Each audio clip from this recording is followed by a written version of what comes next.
you have said with complete confidence, "I got you, coach." Even if that means guarding the 6'7" center from Logan.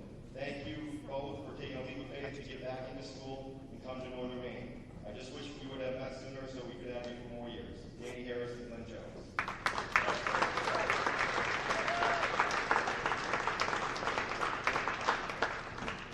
Next is Parker Honorado out of Bath, Maine. Parker will be met by his family of Allie Dobbin, PJ Ellis, Jordan Honorado, Mackenzie Hayes, and Zoe and Ashley Ellis. Parker is an exercise science major. Parker, you were one of my first recruits where a close friend of mine told me to come down to the Coney Summer League and check out this kid from Morris. He told me this kid is a workhorse and tough as nails. He's your type of player and you'll love him. Within 5 minutes, I could tell my friend was telling the truth. Your work ethic, character, and toughness are qualities that I know you will carry over when you graduate and begin your own coaching career. Thank you for all of your hard work over the last 4 years. Parker Honorado.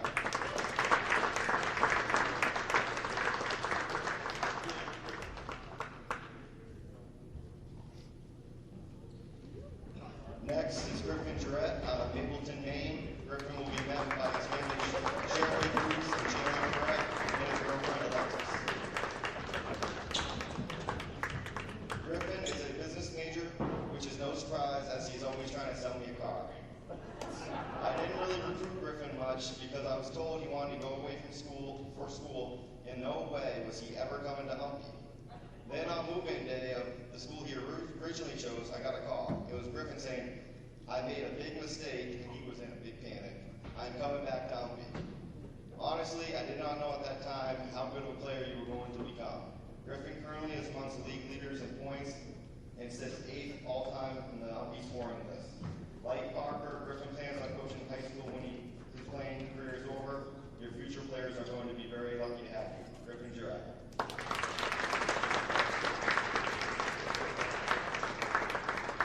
Last but not least, KJ Minter out of Appleton, Maryland. He will be met at midcourt with UMPI favorites Linnell, Shirley, and Nicole. KJ is a psychology major. I recruited KJ the summer I got to UMPI, and then we fell out of contact. Well, KJ just stopped answering my calls. Then a full year later, on move-in day, I see a kid shooting in the gym. I asked someone, "Who is that?" It was KJ. KJ decided to come a year later to play and didn't even tell me. KJ had a little bit of a slow start to his career at UMPI, but then all of a sudden something clicked, and KJ went into complete beast mode, killing it on the court and in the classroom. As great as a player as you have become, I am even more proud of what you mean to this campus community. Whenever there is an issue on campus, the first person people turn to for help is you. And every time you answer the call because you truly care for others. Thank you for deciding to come down UMPI, even though you probably could have gave me a heads up. KJ Minter. Thank you, Lyndon, for taking time to be part of this, and thank you, seniors.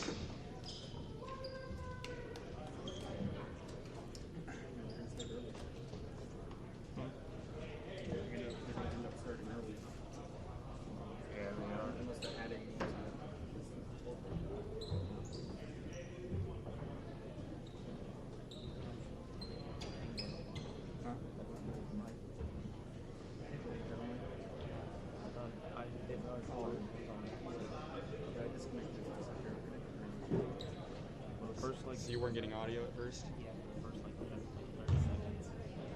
I looked at this and I didn't see that. Oh, I see. I was like, uh-oh. Yeah, we'll leave it there. I'm gonna leave it there. No, I was like, uh-oh. So, first two, 50 seconds of it.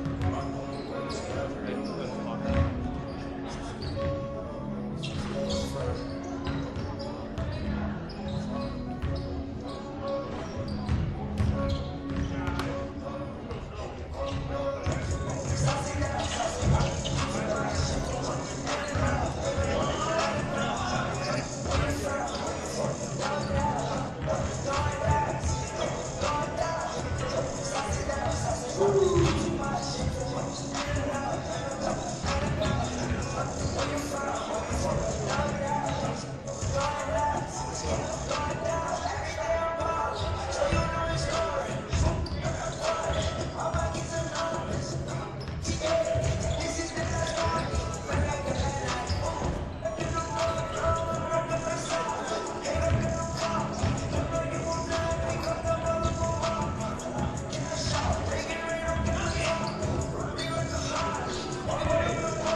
Ladies and gentlemen, welcome to Wadeen Gymnasium for the second game this weekend between Lyndon and UMPI. Last night it was UMPI picking up the 101-92 victory.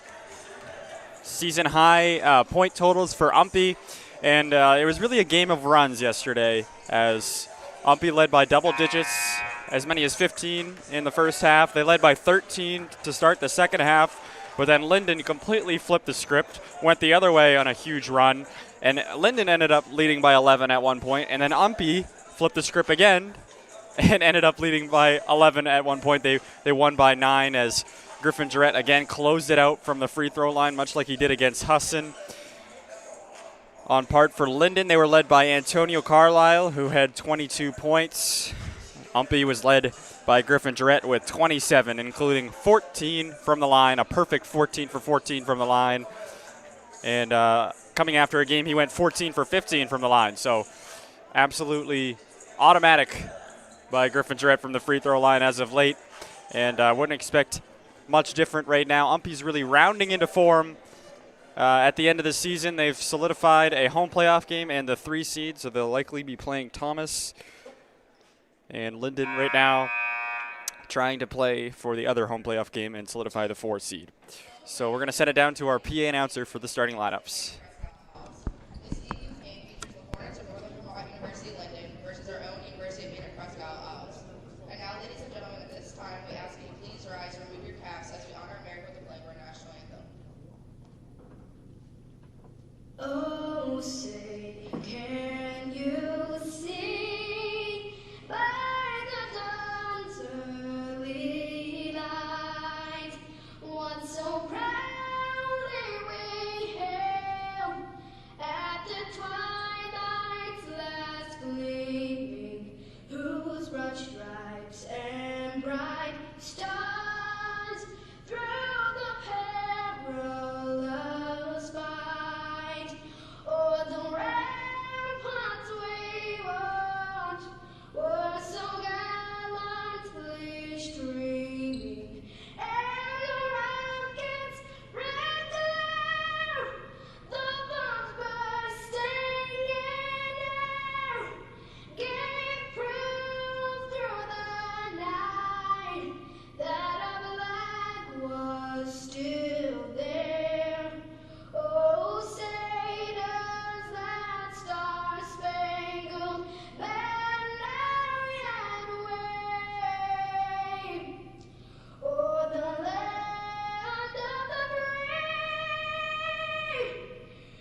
So the same 5 starters here today for Lyndon in Antonio Carlisle, Luke Fredzel, Zach Falkenberg, Therese Harris, and Jaden Phillips. UMPI changes one thing. KJ Minter, who was out, he was active yesterday, didn't see any minutes after that injury in the game against Thomas last weekend. He'll start today on senior night in place of Gilbert Jean, but I'm sure Gilbert Jean will still get some solid minutes as UMPI's still trying to ease Minter back in order that he's 100% for the playoffs. So Danny Harris and Jaden Phillips the jump. Jaden Phillips wins the tip into the hands of Antonio Carlisle.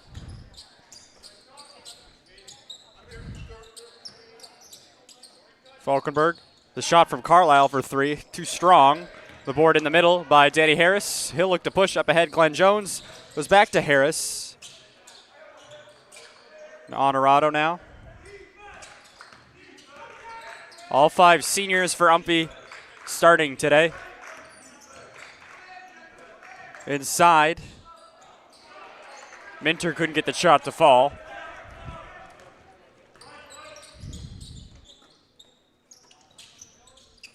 Falkenberg to Therese Harris.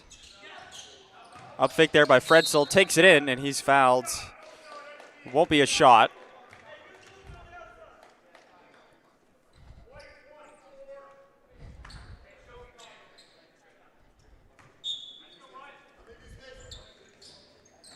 Fredzel gets it in to Therese Harris. He's guarded by Danny Harris. Harris up and around. Can't finish. Jarrett, bounce pass to Harris, who tried to get it back to Minter. Ends up with Glenn Jones, and now swung all the way back over to Griffin Jarrett. Jarrett pulls up from mid-range. Swish. Jarrett with 27 points yesterday. Led UMPI at 24 against Husson.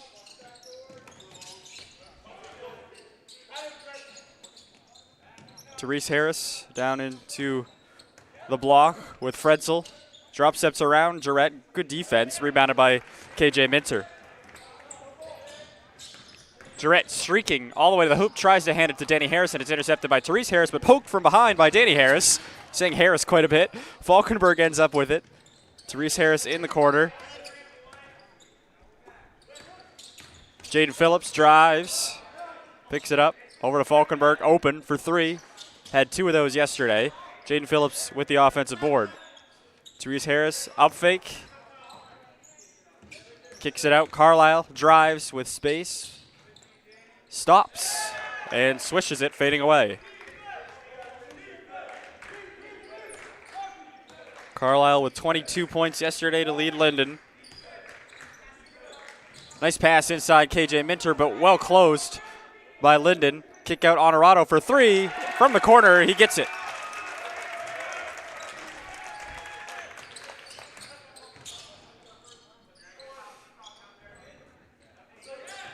Gets it inside Falkenberg, working around Honorado. Nice take by Zach Falkenberg to scoop that up and in.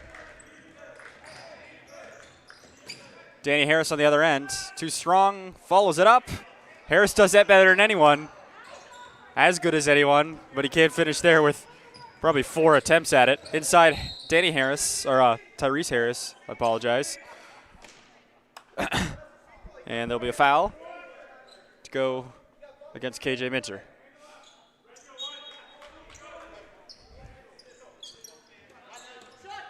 Fredzel for 3 from deep, no good.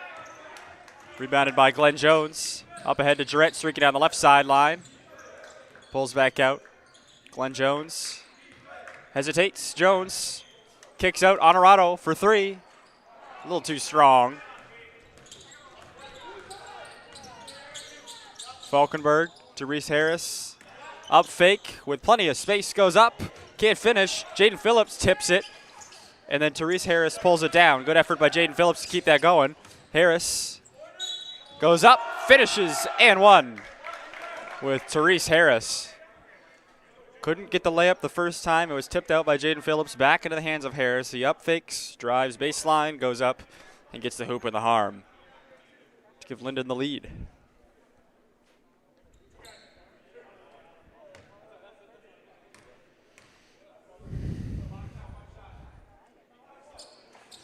Therese Harris can't get it, but great board by Jaden Phillips. And Jaden Phillips is cleaning up the boards right now. It turns into a 4-point play for Lyndon and an 8-5 lead.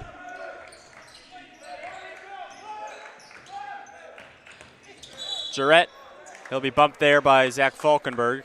Be the first team foul to go against the Hornets.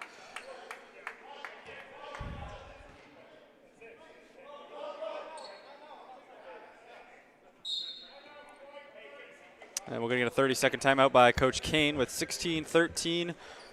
Just a little bit ahead of our first media timeout, which will come under 16 minutes.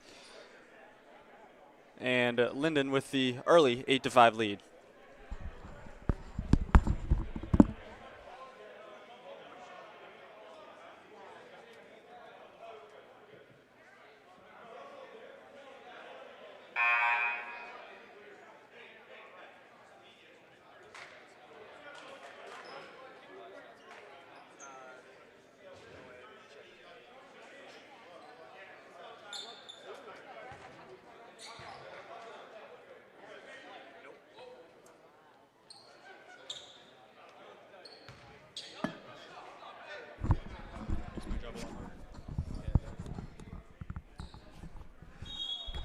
Being batted here by Parker Honorado. Lyndon's got to break the huddle first, though.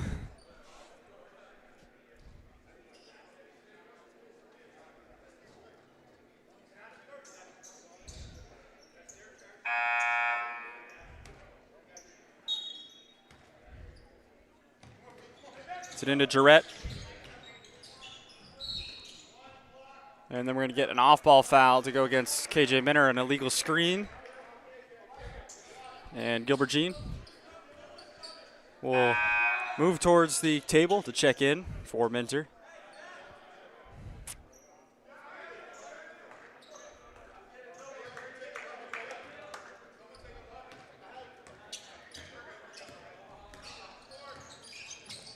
Carlisle takes it up.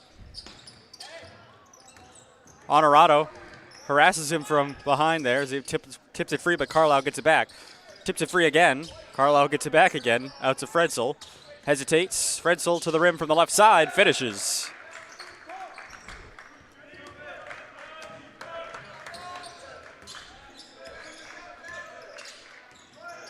Jean, baseline. Pivoted all the way around. Nice patience, but then tipped away. Up ahead is Therese Harris. Goes up over Jarrett, and that'll be a blocking foul to go against Griffin Jarrett. They say he did not establish legal guarding position before Therese Harris got to him, and that'll be our media timeout with 15:28. Lynn leads 10-5.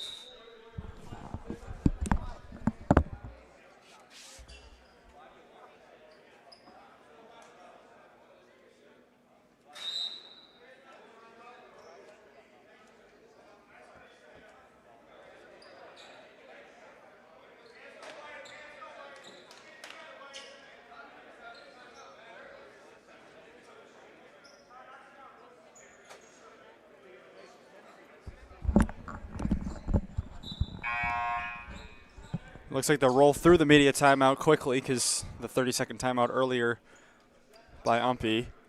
And Bryce Lawrence will check in. 2 shots for Therese Harris. Off the mark on the first.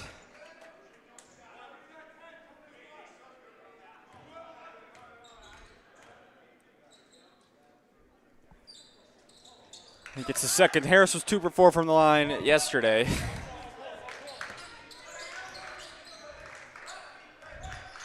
Glenn Jones takes it up, pulls, steps back. It's short, rebounded by Phillips. Lyndon pushes the tempo the other way. Hands off to Fredsel, the trailer. Fredsel will reset, tries to drive. Well defended there by Jones. Back out to Antonio Carlisle. He drives. Splits the defenders, now kicks out Falkenberg. And taps it back out to Fredsel, who pulls up for 3. It's short. Lawrence tracks down the board.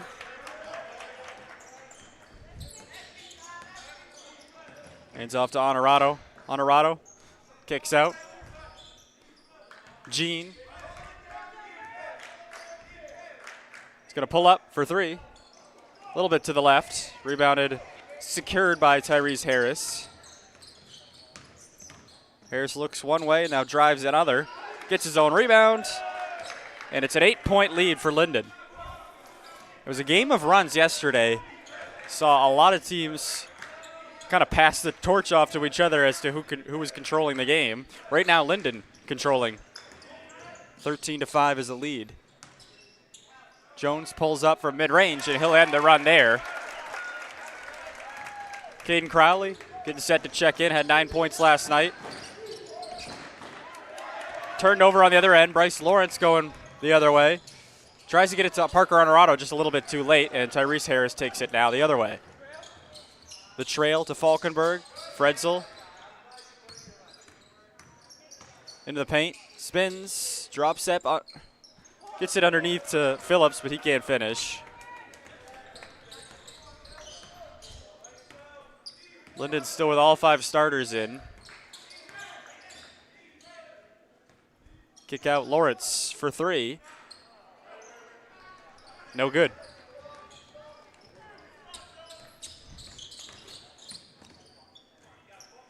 Euro step there from Tyrese Harris. Too strong. Honorado pulls it down, and Honorado slips free, goes up. He can't finish, but a good follow-up by Danny Harris with cleaning up the board again.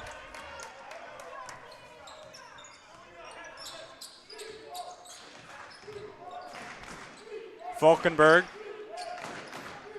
swings it to Carlisle.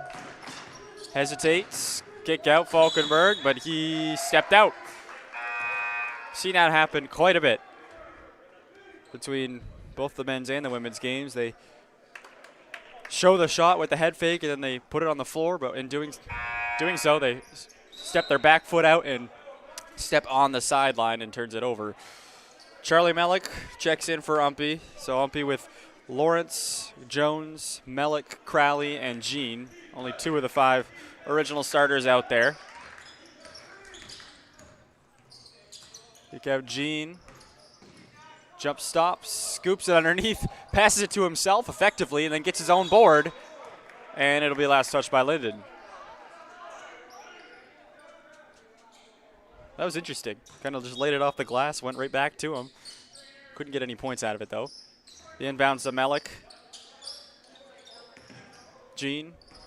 No-look pass over in the corner to Lawrence. Squeezes it to Crowley. Now back out Mellick for 3.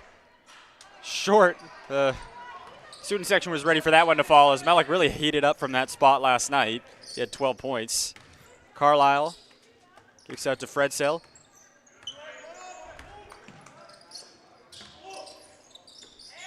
Falkenberg.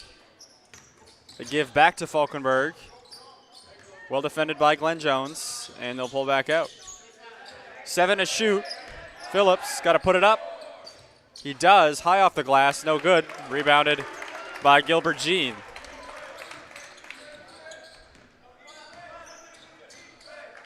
Jean picks up his dribble. Inside in the short corner to Crowley. Tries to get it back to Mellick. Mellick couldn't handle it, and then that'll be last touched by Luke Fredzel. And that'll be our U12 media timeout. UMPI has had a couple baskets and have been boxing out well to get it back to a 4-point game, but pretty low scoring for either side. They're struggling from the field.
Be inbounded by Gilbert Jean. Gets it into Bryce Lawrence.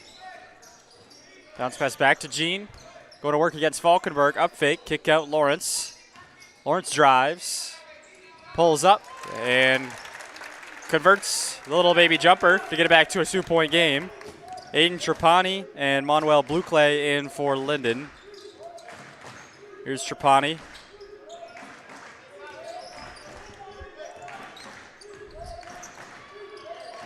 Therese Harris maneuvering, now kicks out to Bouclay.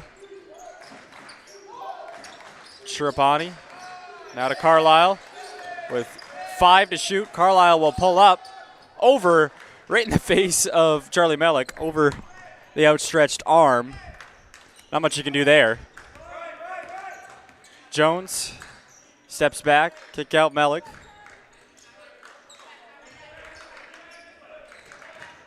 To Bryce Lawrence. Jones pulls up over his defender Bouclay. It's short, rebounded by Therese Harris. Harris looking to push, trying to go all the way up, and stripped there by Bryce Lawrence to at least squander the shot attempt.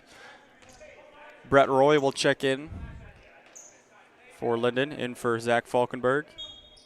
So Carlisle, the only starter out there right now for Lyndon. Nice head fake by Carlisle, and he gets the friendly roll. And another 2 points for Antonio Carlisle. 17-11, the Lyndon lead. Jean hesitates, now goes all the way to the rim. Got the defenders to bite, and a good quick 2 points for there for Gilbert Jean.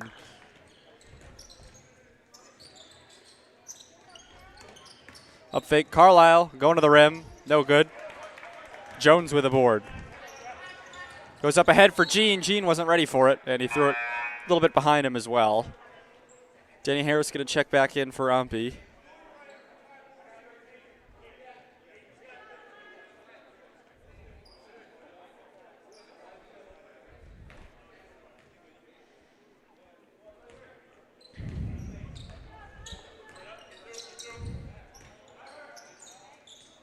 Carlisle pulls up for 3. Short, good board by Aiden Trapani. He can't finish, though. Rebounded by Danny Harris.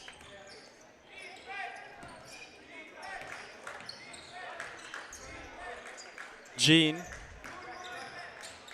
Give and go back to Corrali. Well, I guess it wasn't a give and go, but it was Corrali off the roll. He can't finish. Trapani with the board. Up ahead. Bouclay from a tough angle in the corner goes off the side of the backboard. Must have lost where he was. Mellick going to push the other way. And we'll see who that's off. And yes, they say it was last touched by the leg of Charlie Mellick.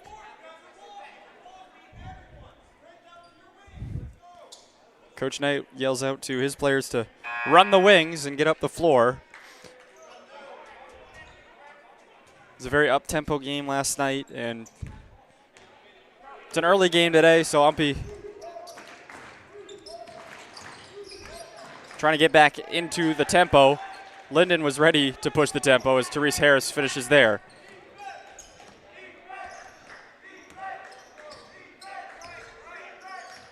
Jean hesitates, now goes up over his defender, Roy, and he finishes.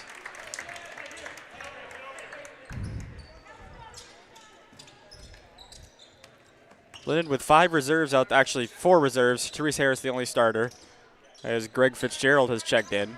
Harris underneath, kicks out to Bouclay.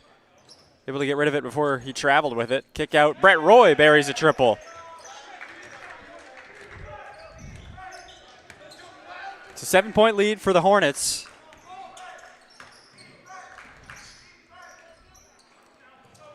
Gilbert Jean pulls up, and it was short. Trapani with the board.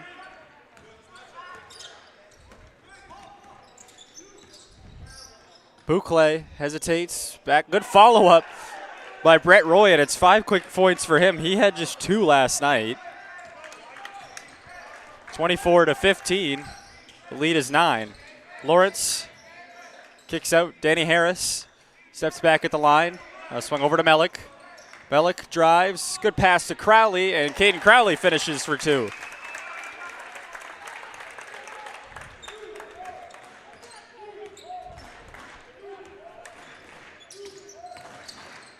Fitzgerald pulls up from mid-range, rebounded by Lawrence.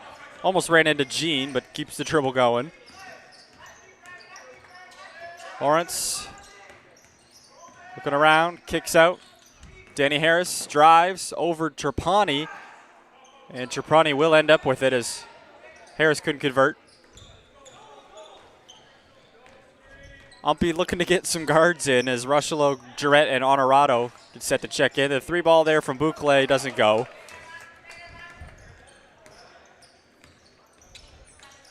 Jean in the lane, and there will be a foul on the floor. Just the second team foul this half against Lyndon. That should be our U8 media timeout.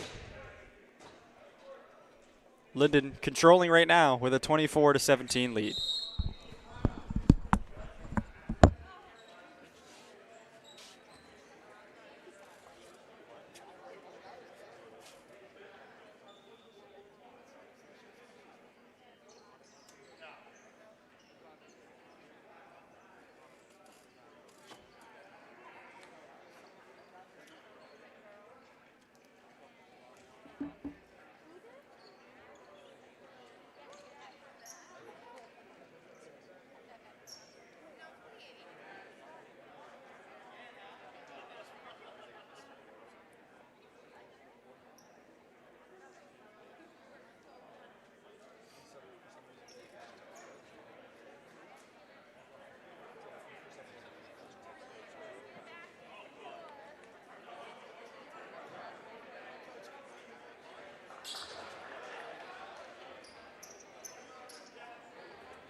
Parker Honorado will trigger it in for UMPI out of the media timeout. They give back to the inbounder. Honorado goes around, tries to get the reverse, and he draws a foul. So that'll be 2 shots for Parker Honorado.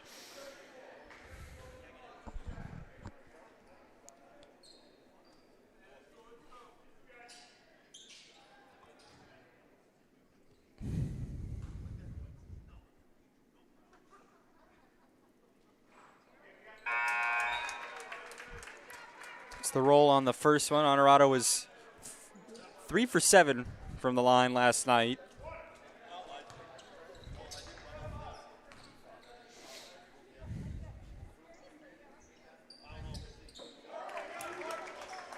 He buries both of them there.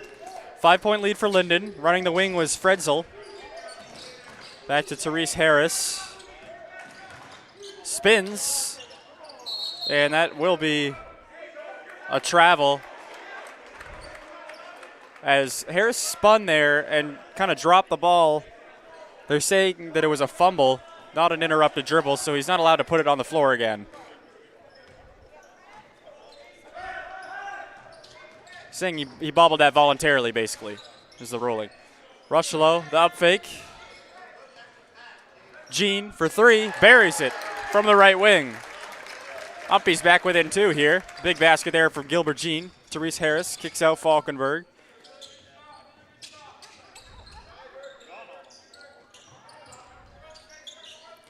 Fredzel. Now to Falkenberg. Trapani with it at the top. Fredzel tries to get the lob into Trapani. It was tipped away by Danny Harris, but Falkenberg gets it back. 3 to shoot. Fredzel's got to put it up. He does. And he buries it as the shot clock was winding down. Great answer on that possession there. Luke Fredzel buries the triple. Harris goes up. He was rejected there from Roy. Now up ahead. The pass was a little too far. Harris tries to save it. And good shield there by Parker Honorado. Kind of a soccer play to shield that. Make sure that Falkenberg didn't have a chance to save it.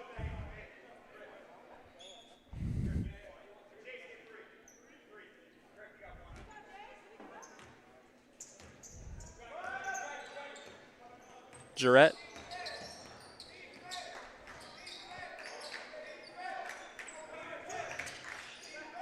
Jean pulls up for 3. Too strong. Rebounded, tipped. And there'll be a foul to go against Jace Rushlow.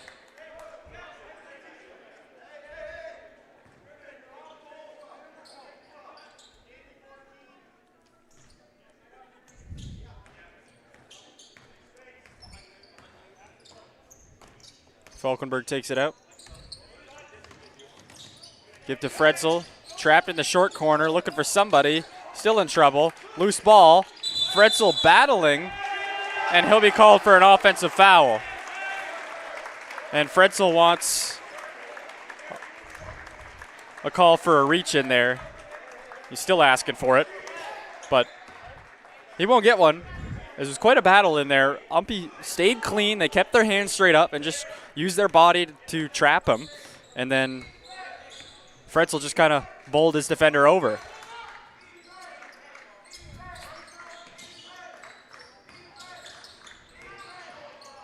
Danny Harris, good move, fakes the handoff to Honorado and then goes up for two. Falkenberg. Now to Fretzel. He hesitates. Fretzel goes to the rim, lays it up and in off the finger roll. 29-24, Lyndon leads. UMPI led by 11 at the half last time. And right now, there's quite a battle going on between Jarrett and his defender. Rushlow's three goes in and out as Jarrett and Kai Burridge, who didn't get any minutes last night, were really going at it when Jarrett was trying to cut. Falkenberg spins around, can't finish. Rushlow goes the other way. Finds a trailer in Honorado. Honorado hesitates, he goes up, splits the defense, count it and one.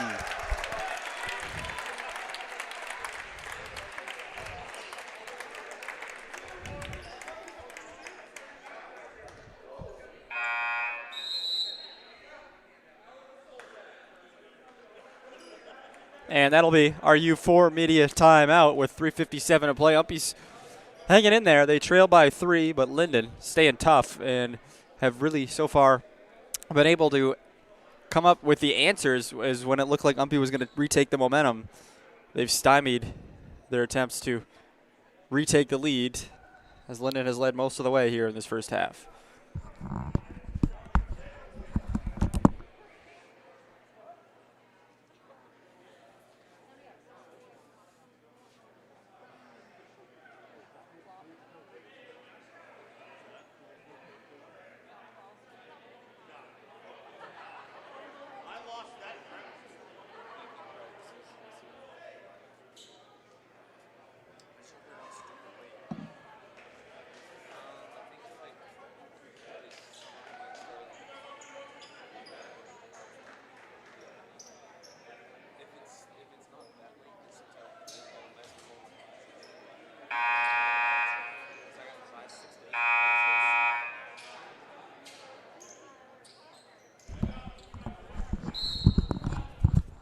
So it'll be one shot for Parker Honorado. He had an and one right before the media timeout.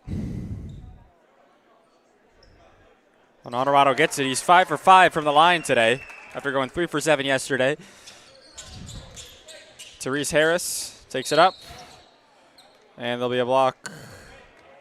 Not sure what that mechanic is. It'll be reported as a blocking foul. That's what I thought, but I've never seen it done that way. To go against Charlie Mellick, his first. Lyndon is in the bonus. That's a 1-and-1 there. Rushlow secures the rebound. Gets it to Gilbert Jean. Gives it to Mellick. Mellick has it at the top. Harris puts his back to the basket. Now kicks out to Mellick. Honorado, tough take. Can't quite convert. Therese Harris pulls it down. For 3, it's Antonio Carlisle. He buries it. And Lyndon, with all the answers right now, not letting UMPI get back in this game, at least not to tie it or take the lead. Jean goes up, and it's a quick 2 points on the other end. 32-29, just over 3 minutes left in this first half. Fretzel hesitates, goes up, and he draws the foul. See who that'll go against, either Danny Harris or Jace Rushlow. It will be against Rushlow, his second. Team's 8th.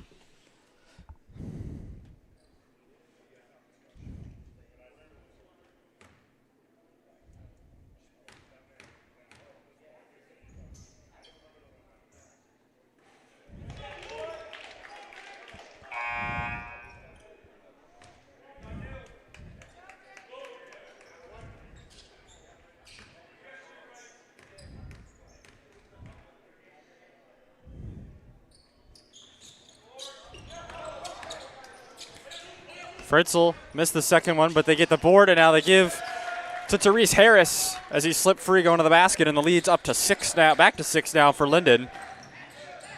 Danny Harris streaking the other way with the answer. 35-31, back and forth we go here.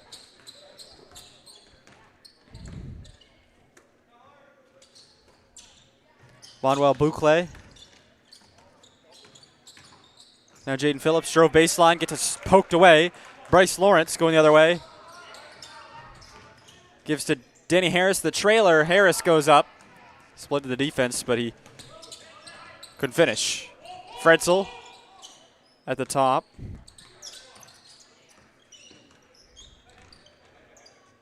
Tries to give it inside to Phillips. Gave it right to Danny Harris instead. Lawrence going the other way. Kicks out Jean open for 3 from the wing. It's short. Rebound fought for. We'll see who that favors. Could go either way. And our officials will discuss it. And it'll be Lyndon basketball.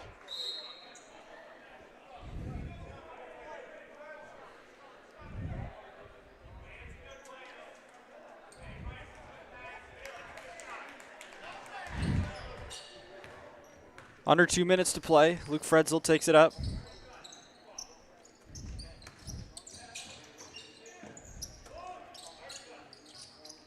Skip pass all the way to Antonio Carlisle. Carlisle drives and kicks out Boucle for 3. It's a tough angle again, and it's no good. Honorado gets the rebound and spins up ahead. Crowley puts it on the floor. Honorado driving, falls to the ground, slams hard into the wall, but he drew the foul. Helped up there by Jaden Phillips. 2 more shots from Honorado, who was perfect from the line today, 5 for 5.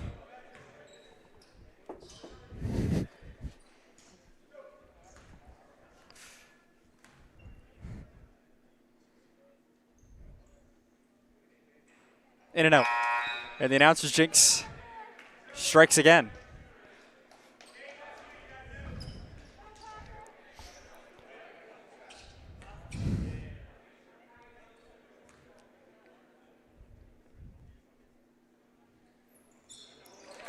Honorado splits the pair. It's a 3-point lead for Lyndon. Seems like whenever umpies come within one possession, Lyndon's had the answer on the very next possession. Trapani, the lob inside Therese Harris. Antonio Carlisle kicks out into Trapani. Trapani, ball fake, goes up, and there's the answer. 37-32 with a minute to play. Glenn Jones over to Gilbert Jean. Side to Jones. Jones pulls up. Baseline J is good over his defender.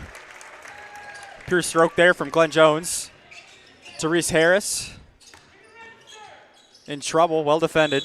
And then there we go again. Manuel Boucle steps out. That same corner that I can't remember who it was. Somebody for Lyndon earlier today stepped out doing the same move. Officials all over it. Glenn Jones.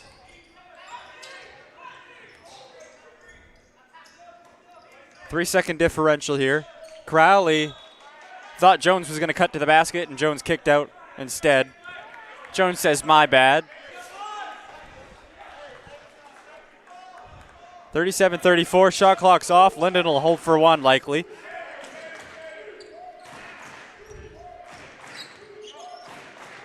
Trapani to Bouclé. Now Fredzel. 5 seconds to play. Carlisle pulls up from the elbow. High arcing shot. No good. Rebounded Lawrence. Got to put it up. Would have been good if it went, but it was short. And that'll do it for the first half of play. Lyndon hangs tough, squandering every UMPI run, and lead 37-34 at half.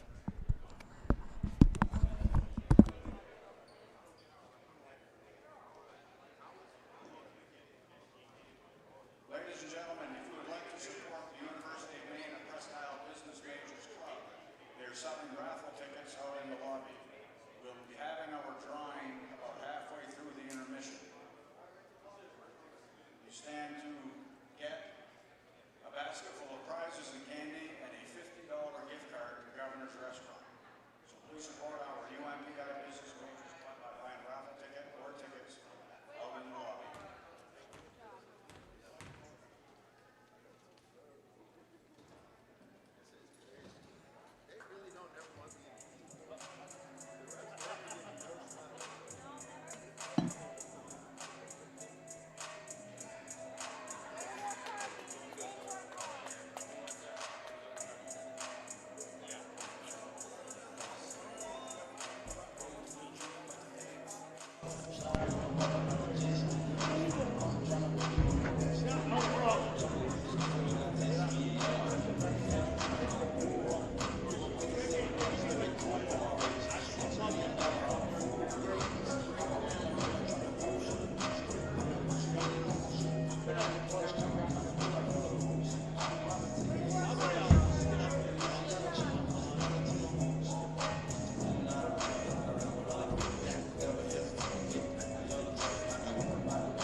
Welcome back to Whitteen Gymnasium for the second half. Lyndon leads 37-34 over UMPI. I'm Ricky Gupel. Anthony Sorrells on camera. In that first half for Lyndon, Antonio Carlisle and Therese Harris each had 9. Luke Fredzel had 8. Brett Roy had 5. Zach Falkenberg, Aiden Trapani, and Jaden Phillips all had 2. And then for UMPI, Parker Honorado and Gilbert Jean with 9. Danny Harris with 6. Glenn Jones with 4. Bryce Lawrence with 2. Griffin Jarrett with 2. And Caden Corrali all with 2. So UMPI will start with it. Trailing by 3. Lyndon done a great job to squander every chance UMPI had to retake the lead or tie the game. It's been a while since it's been tied. Jarrett does try to tie it there. No good. Harris tried to tip it back out. He yells, Glenn, I thought you were going to stay there. Glenn says, my bad. And it'll go back over to Lyndon.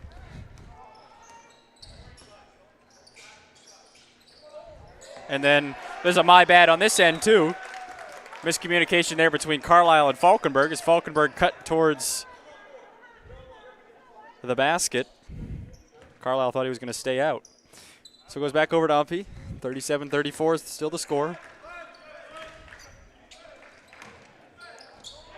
Honorado for 3. Over everything. Rebounded by Therese Harris. Harris, Hezzy goes up, finishes.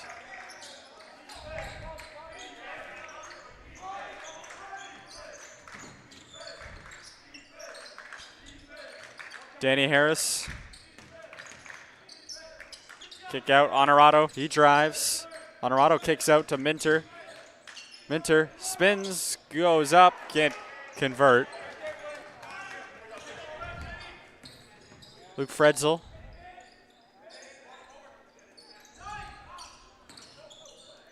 Ball fake, Fredzel goes up, gets the tough take to fall. 7-point lead for Lyndon now. The pass a little bit too strong. Danny Harris is able to haul it in, though. Fades away, puts up the shot, and it's good. What a way to open up the scoring column in the second half. Danny Harris fades away.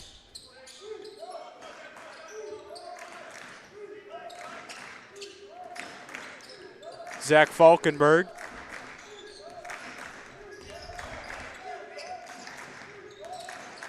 Falkenberg inside, and we're going to get a foul as Honorado and Falkenberg had to unlink their arms there after the play. It'll be a holding call. It's a textbook holding call.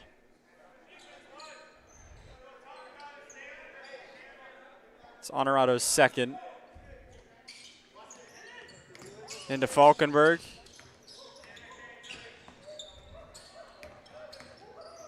Fredzel looks at the basket, now spins, double clutches, off the glass and in. Luke Fredzel, good finish there.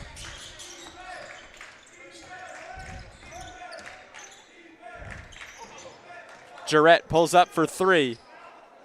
Can't finish. KJ Minter battled for the rebound over Falkenberg. He stepped out.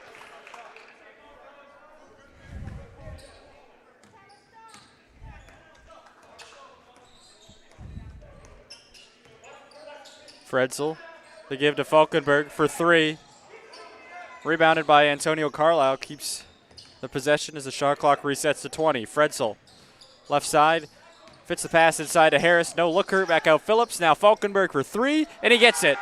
Lyndon leads by 10 as they've come out guns a-blazing to start this second half.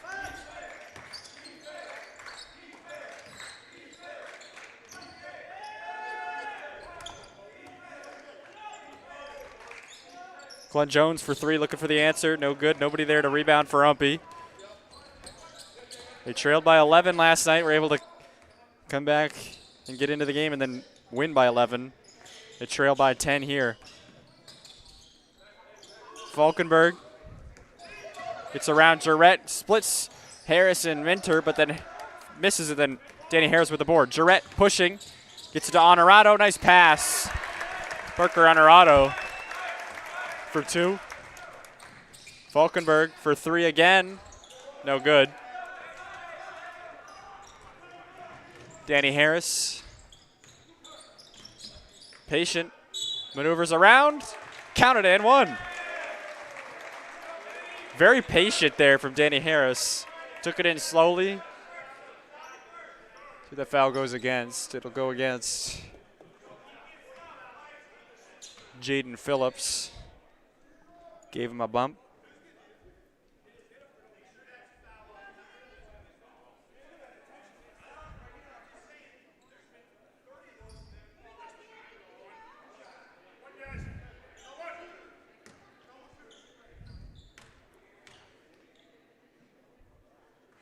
Danny Harris too strong on the first shot. 46-40, UMPI able to get it back to a 6-point game. Carlisle looks up, jump stop in the lane. That'll be an offensive foul. Parker Honorado stood in there and took it. It was just outside of the restricted area.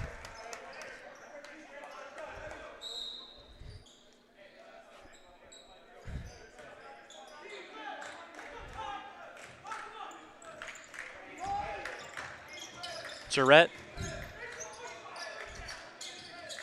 Down to Danny Harris. They give back to Jarrett. He kicks over to Minter. Minter in the short corner and then goes up and finishes. 6 quick points here for UMPI, from 2 from Honorado, 2 from Harris, and 2 from KJ Minter. Stutter step by Therese Harris. He gets it.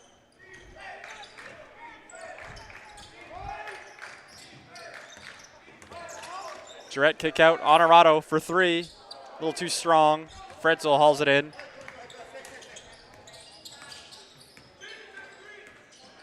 Fredzel double clutches, and he finishes and one. Going to the floor. That foul will go against Glenn Jones.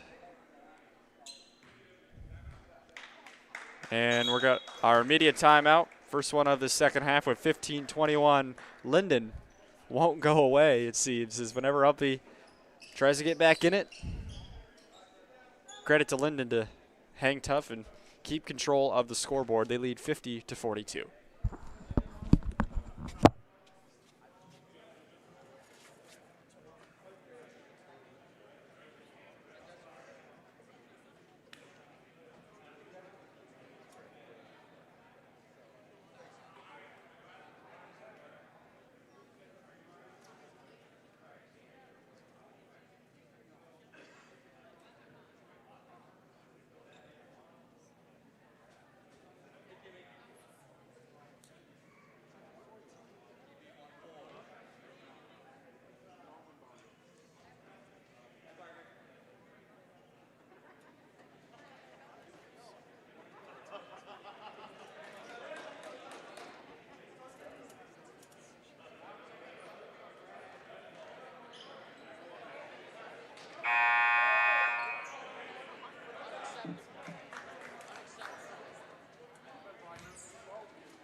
Luke Fredzel will be at the line to complete the three-point play.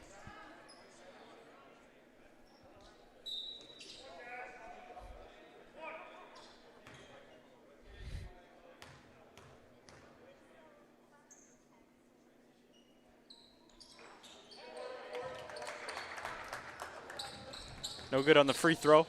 Jones will take it up for UMPI. Tries to squeeze the pass into Jarrett. Jarrett now goes back to Danny Harris. And another and one for Danny Harris. It's the official signals that Phillips got him in the head. It's Jaden Phillips' third. He'll check out.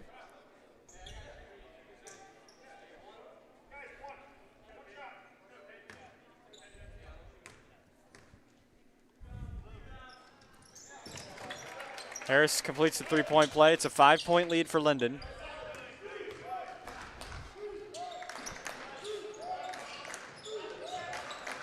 Here's Antonio Carlisle, the give to Fredzel.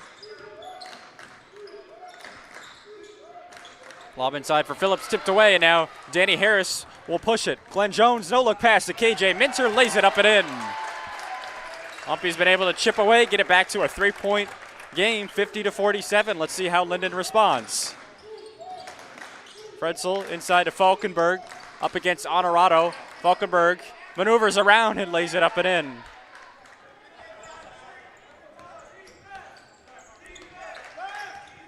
Jarrett kicks out Honorado. He drives. Honorado up and under with a little bit too much English on it. Falkenberg, Trapani tries for three from the corner, buries it. And Aiden Trapani now with 8 points in the game.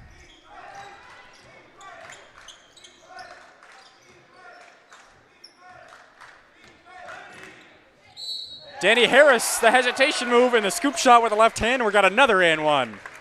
It's at least the fifth one of this half if you count both sides. And when I asked the question, how would Lyndon respond? Well, we found out they'd respond with 5 quick points. Then UMPI responds with that.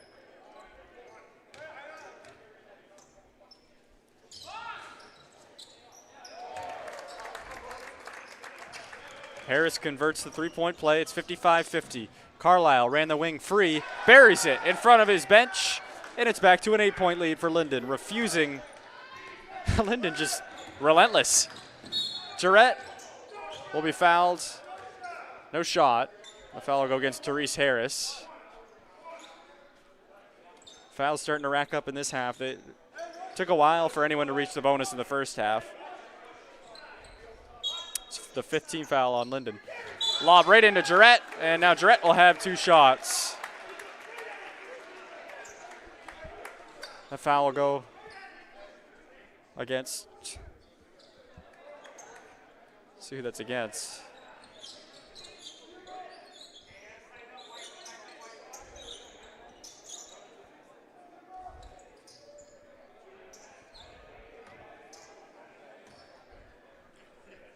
So he goes on Therese Harris.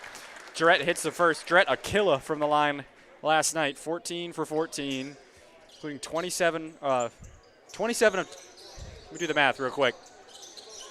28 of 29 in the last 2 games. As they try to dry off a spot on the floor, it looks like.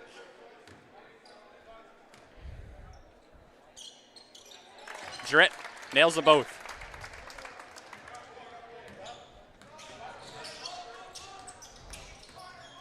Fredzel, no good. Jean going the other way. Jean tries to lob it inside to Minter. It was tipped, and now back to Jean. Loose ball. Fredzel tracks it down, and Trapani ends up with it for Lyndon. Fredzel hesitates, goes up against Gilbert Jean, and draws the foul as Jean was not quite straight up. His arms a little bit lateral towards the floor.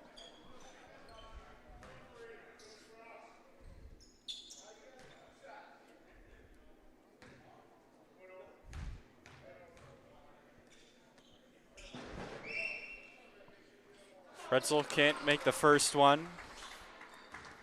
50% from the line on the year going into yesterday.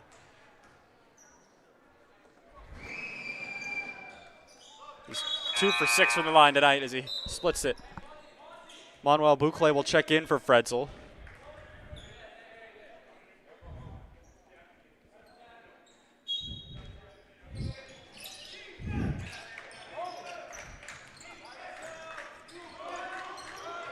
Jarrett takes it up for Umpy, kicks out. Jean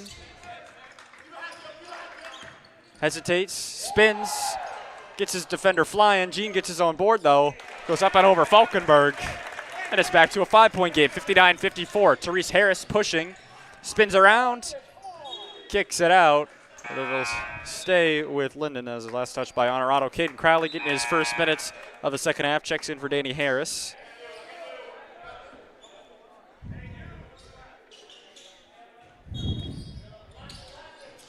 It's it into Bucle. Bucle to Trapani. Brett Roy also into the game. Antonio Carlisle. And an off-ball foul. Let's see who that's against. It'll go against Caden Crowley.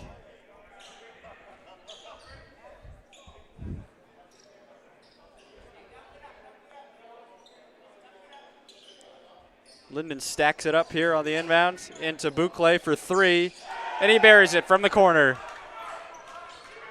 Bondwell Bucle, his first triple of the afternoon. Jarrett looking for the answer from this end. It's short. Rebounded by Bucle.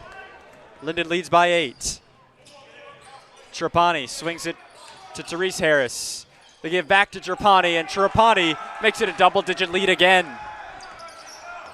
64-54. Jarrett to Crowley. Backdoor pass. They give it back to Crowley. Now he swings it out. It was a little bit too late. That pass was tipped by Bucle. We'll stay with Umpy. Lyndon really heating up from beyond the arc. They're 7 of 17 this afternoon. Umpy just 2 of 15 for 3. Jarrett. Nice take. Gets it to fall.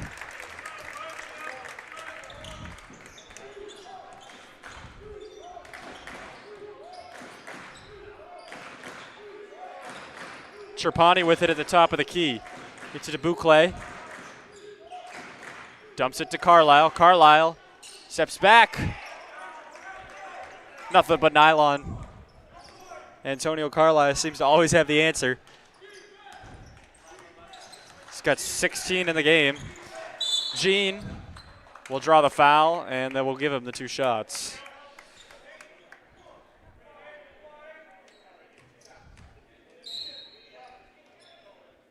And that will be our U12 media timeout with 11:24. Lyndon relentless with the answers. They lead by 10, 66-56.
Be 2 shots upcoming for Gilbert Jean.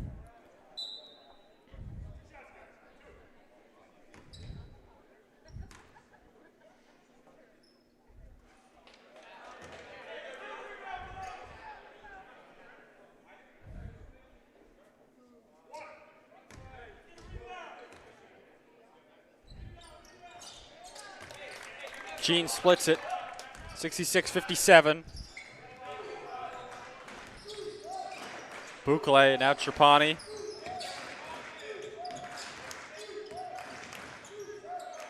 Stripped away, Honorado gets the steal. Just overpowers Fretzel. Now Jarrett driving baseline, fades away. The little baby jumper is good. Falkenberg.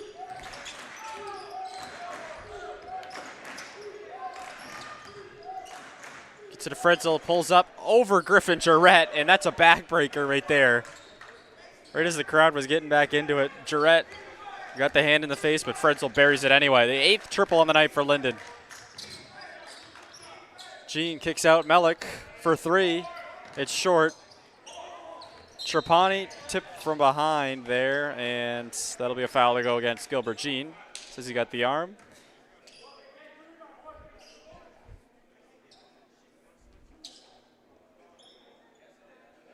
(69-59), Lyndon leads. UMPI's really been the comeback kids the last couple games. Trailed by 20 against Husson. Ended up winning by 9. Trailed by 11 against Lyndon. Ended up winning by 11. Fretzel, tough take, draws the foul there from Honorado. Honorado says, my bad. He got him in the head a little bit on the way up.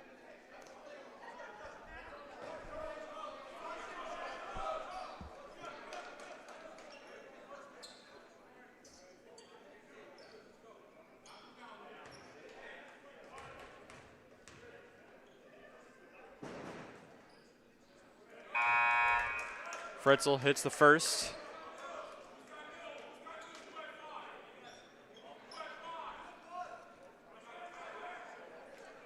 Coach Pasiak is in the ear of one of our officials.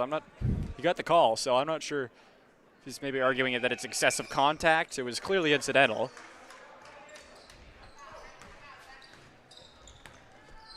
Fretzel hits both of them, gives Lyndon a 12-point lead, their biggest lead of the night. Jean goes up, and he draws a foul. We'll go against Trapani, his 3rd. Fretzel looked like he looked at the official and said, call that one on me, because he knows that that's the 3rd on Aiden Trapani, and it would only have been the 2nd on Fretzel.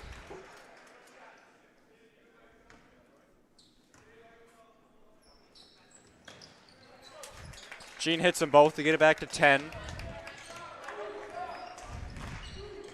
Falkenberg.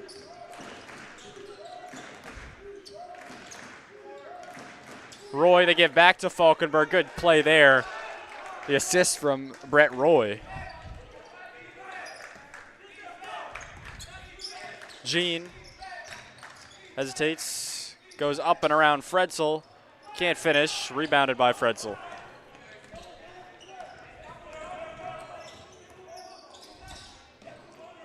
Fretzel take. He was rejected there from Gilbert Jean. Now Lawrence is going to push up ahead with Jarrett.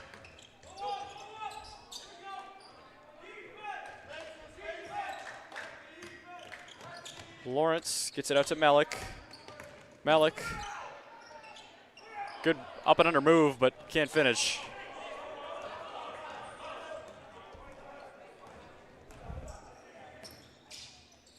Jab step, Boucle fades away, too strong. Rebounded by Crowley. And that'll be an offensive foul against Griffin Jarrett.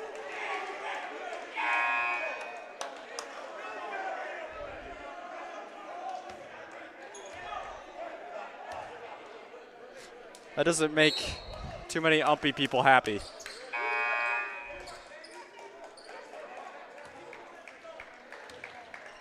The same legal guarding position was established by Roy. He fell over.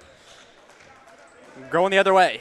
Lyndon with a 12-point lead, 73-61, Fretzel. And now we got an illegal screen call against Manuel Boucle.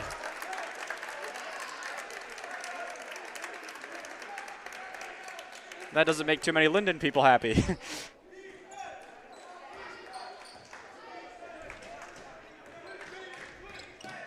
Jarrett hesitates, goes up, tough take, count it and one. Jarrett from way out if you're talking an and one here. And he'll have a chance at the three-point play. The foul will go against Jaden Phillips, and it's his fourth. So Phillips likely going to come out here with 8:38 remaining. Jarrett missed a free throw. You don't see that often. Been a couple games.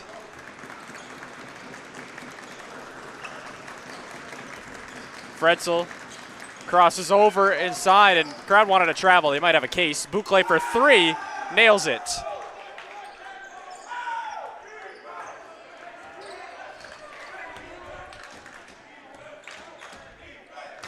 Jean. Lob to Melik, back to Lawrence. Lawrence maneuvers. Lob inside Harris. Thought about the give and go. Harris rolls off. Good ball fake. Just short. 76-63, Lyndon leads, and they have the ball. Under 8 to play. Falkenberg. Over to Boucle.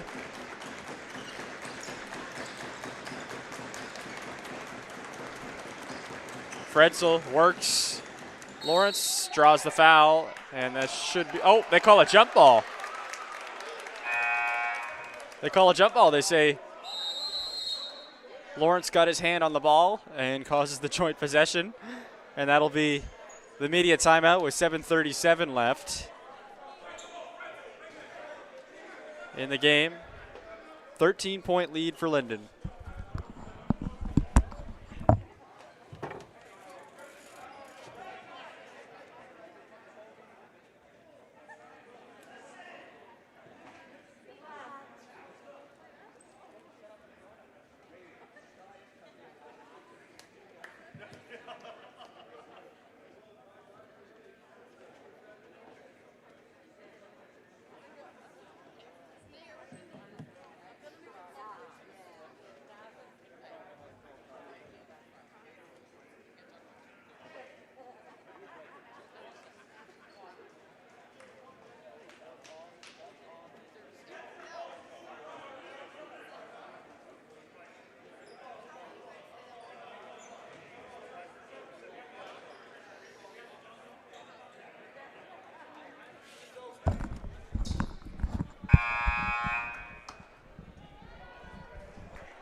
So the possession arrow favors Lyndon. They'll take it out, see what they draw up. Out to Boucle. Boucle thought about it, keeps his pivot foot down, but he pushes off, and that's an easy one to go against Manuel Boucle. That's textbook. There's no argument against that. Pushed off with the arm. Jarrett takes it up. Splits the defenders all the way to the rim, wide open. Easiest basket Jarrett will have all night. Give him 12 in the game. Falkenberg goes up on Jean. Tough finish, and he does. Jarrett gets around the defender. Well, I said that was the easiest basket last time. That one was pretty easy too. 78-67. UMPI looking to get a stop here. Fretzel for three, no good. Rebounded Harris, and then there'll be a foul called to go against Brett Roy. And that'll be a 1-and-1. There'll be two shots the rest of the way when UMPI goes to the line. That's the 10th team foul, so it should be two, right? Should be two. They'll get it. It'll be 1-and-1 for Lyndon. It'll be two shots for UMPI the rest of the way for anything but offensive fouls.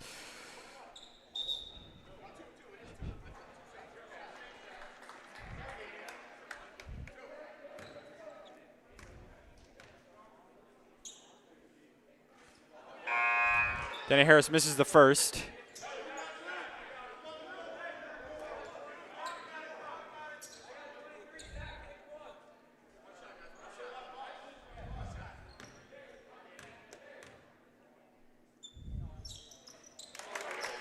Harris splits the pair. 78-68. It's back to a 10-point game. Therese Harris takes it up. Gets it to Fretzel over in the corner. And we got an off-ball foul to go against, I believe, Griffin Jarrett. Actually, Danny Harris, his first. It'll be a 1-on-1 for Antonio Carlisle.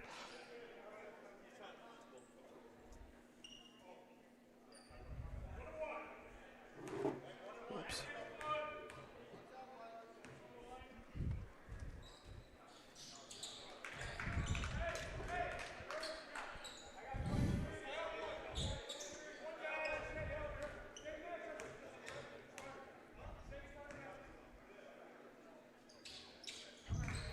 Carlisle makes them both. 80-68. Jarrett goes up. Griffin Jarrett, another layup. Carrying UMPI right now to try and keep them in this game. They trail by 10. Harris kicks out Trapani for 3. It's short. Rebound fought for. Therese Harris ends up with it in the short corner. Now back out to Fredzel. Carlisle drives. The give to Trapani. Well defended. UMPI flying all over the place, and KJ Minter with the board. Up ahead to Jean. Able to keep it. Finds Lawrence open. Lawrence decides not to shoot it. Gives it to Jarrett. Jarrett thinks about driving again. Now kicks out. Jean. Underneath to Minter. Minter going to go up with it. High arcing little floater, and it goes down. 80-72. Back to single digits. UMPI needing some stops here. Falkenberg to Carlisle. Now to Fredzel. Fredzel, tough take. Tries to go underneath. That'll be last touched by KJ Minter.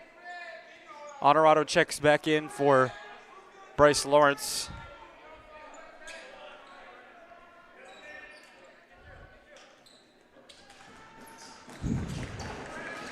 They get it into Falkenberg. Bounce pass to Carlisle. Carlisle fades away, buries it.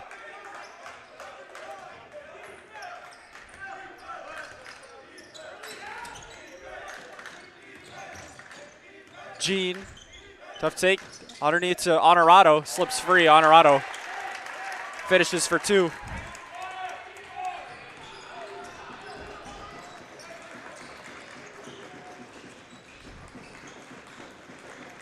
Fredzel underneath Trapani and able to get around Minter.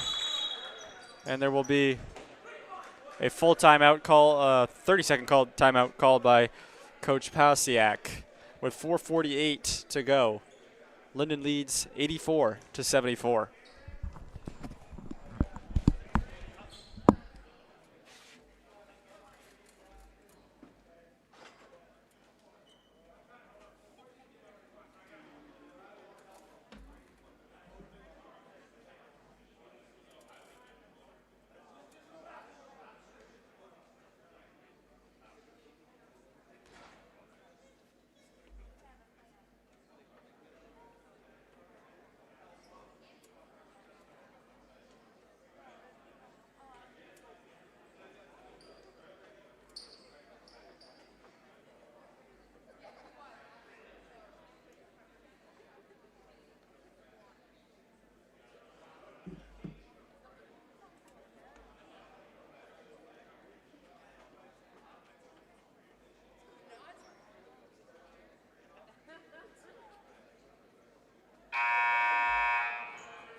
Griffin Jarrett takes it up. Under 5 minutes to play, UMPI trails by 10. Jean. Back to Jarrett. Jarrett jump stops. High arcing shot is good.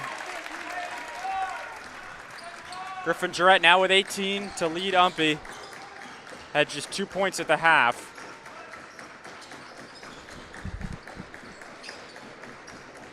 Phillips picks up his dribble, now gives to Fredzel. Fredzel goes to the ground, and that'll be a foul called against Parker Honorado.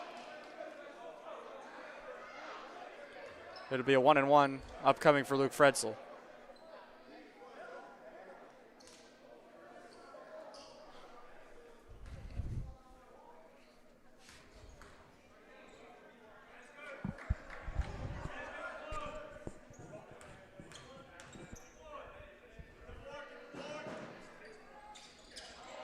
Fredzel misses the front end of the 1-and-1.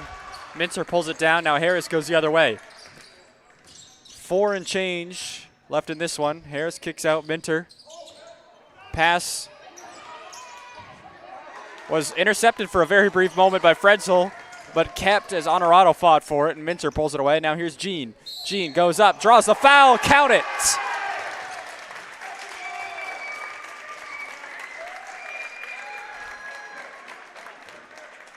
Good take there by Gilbert Jean. Steps in, takes the hit, and finishes. So it's back to a 6-point game, a chance to make it a 5-point game as Jean has.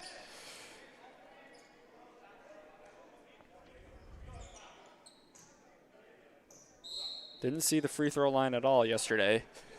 And this will be our media timeout, the last one we'll take in this game.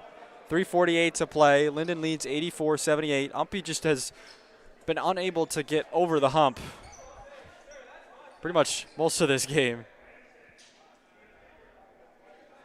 as the officials discuss who this foul will go on. If it goes on Phillips, that's it. That's his 5th. Some of his teammates being good teammates saying, hey, that's mine, that's mine. But looks like it'll stay on Phillips.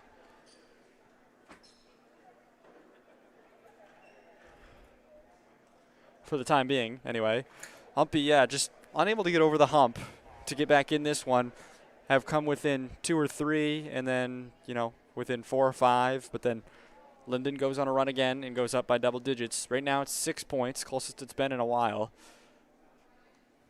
Actually, they do correct that. That foul will go against Antonio Carlisle, his 3rd. So Jaden Phillips will stay in this game. He won't be disqualified.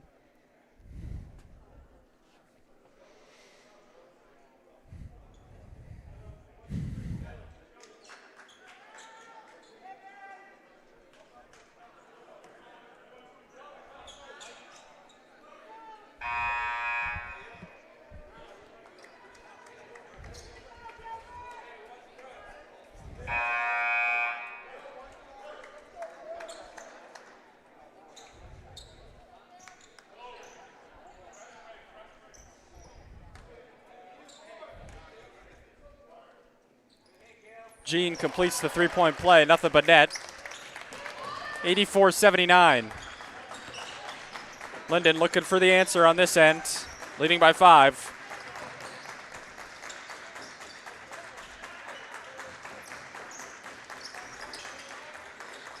Here's Falkenberg. Steps back for 3. It's short, but the rebound back to Carlisle. He puts it on the floor. Trapani. Out to Carlisle. Drives up and over Gilbert Jean. Too strong. Rebounded by Minter. Here comes Harris. Puts it on the floor. Goes behind the back. Harris, the ball fake. Up. And it's a 3-point game. Great take by Danny Harris to get it back to 1 possession. 84-81. Therese Harris. This is the closest it's been in a long time. Falkenberg up against Durrett. Now Fredzel. Jabs a couple times. We'll put it on the floor. Guarded by Lawrence. Fredzel goes up. Fouled by Lawrence. They say no shot, so it's a 10th team foul anyway. It's 2 shots. So Fredzel will go to the line. 4 from 8. 4 for 8 from the free throw line here today.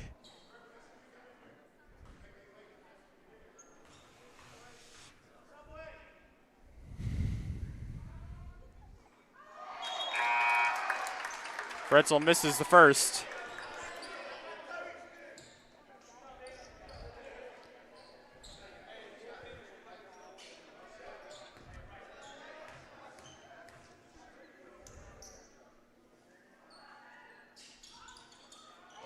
Does not get the second one either. Jean pulls in the board. It's a one-possession game. UMPI with a chance to tie or come within one here on this possession. Jean tries to fit that pass into Jarrett. It's taken away by Therese Harris. Harris stops, goes up. No good. Rebound tipped. And now Danny Harris pulls it down. Up ahead, Honorado puts it on the floor. Honorado goes up, and the follow-up by Danny Harris, and it's a one-point basketball game, 84-83.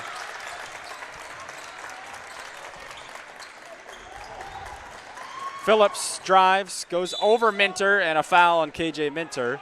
Both teams in the double bonus right now, so it's 2 shots no matter what.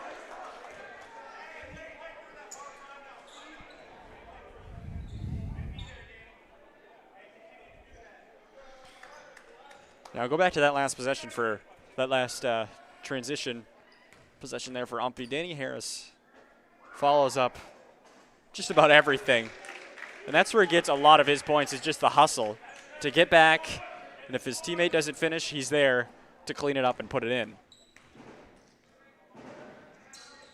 Phillips splits a pair as that hit the top of the backboard.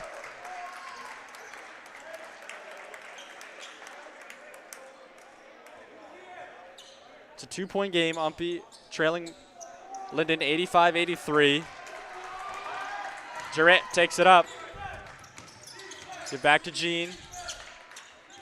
Jean goes up, and he's fouled by Zach Falkenberg. Jean will go to the line with a chance to tie the game with 1:59 to play.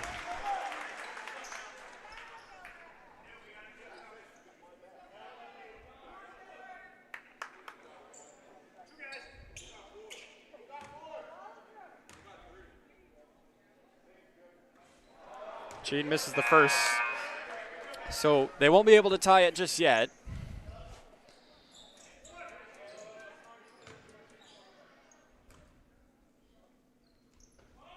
He splits the pair. It's a 1-point game, 85-84.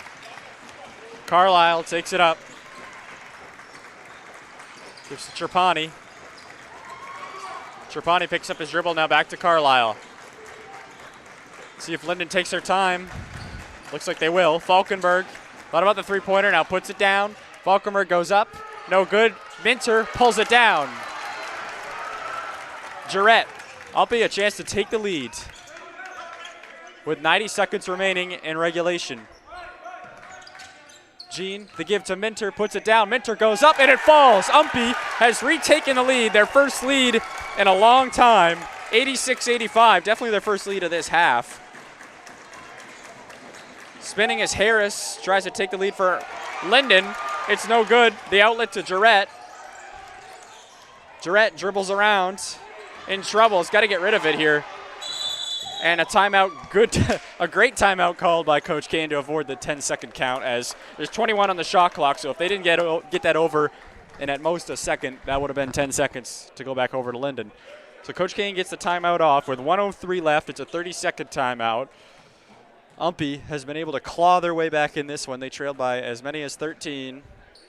Now lead by 1 with the basketball. It'll be double bonus. And Jarrett, just 2 for 3 from the line tonight. He was 14 of 14 last night. I don't know if I've mentioned that a time or 2 or 3, but he might not be the guy you want to foul when you get into the foul situation. It's definitely not a foul situation here with 1:03 left.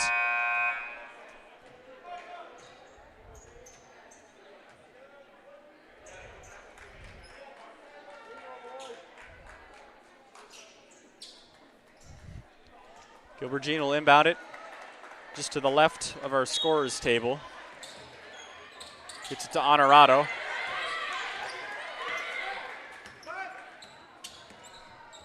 Lyndon was asking for 10 seconds, but when you get a timeout off, that resets.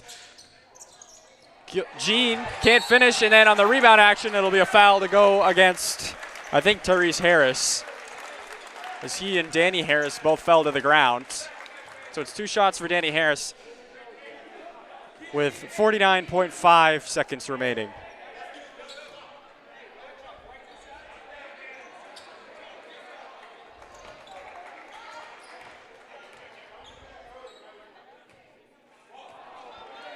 Harris misses the first.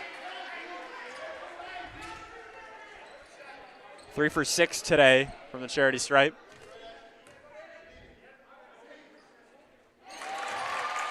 Nothing but net on the second one. It's 87-85. Lyndon takes it up. Here's Carlisle.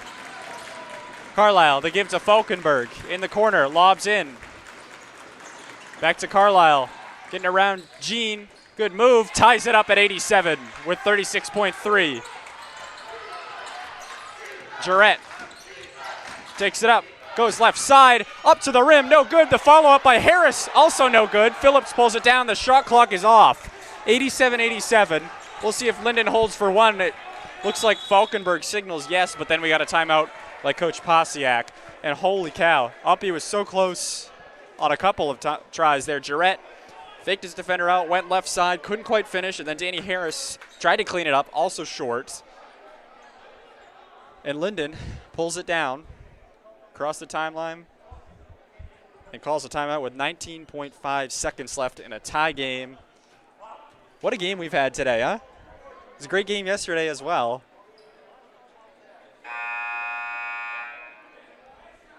Talked to Coach Knight briefly after the men's game yesterday and said, we just have to make it interesting every time, right? We got to make it exciting, got to stress everybody out. Today, no exception to that, but Lyndon, credit to them, have fought so hard to keep their leads. They've lost it for a very brief moment, and now it's a tie game with 19.5 seconds. They get it into Fredzel in the backcourt.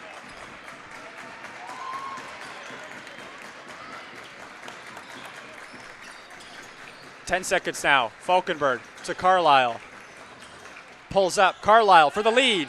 Can't finish. Jarrett pulls it down. Gets around a defender. To Harris. Got to get it off. He gets it off, and it's no good. And we will have some free basketball, as this place would have come unglued, no doubt, had that fallen. Good job by UMPI with the last 5 seconds there not to rush the shot. Jarrett squeezed the pass around at about midcourt to Harris. Harris went up with it, just couldn't get it to fall. And we can all take a deep breath and breathe for a second as we will head to overtime, tied 87-87.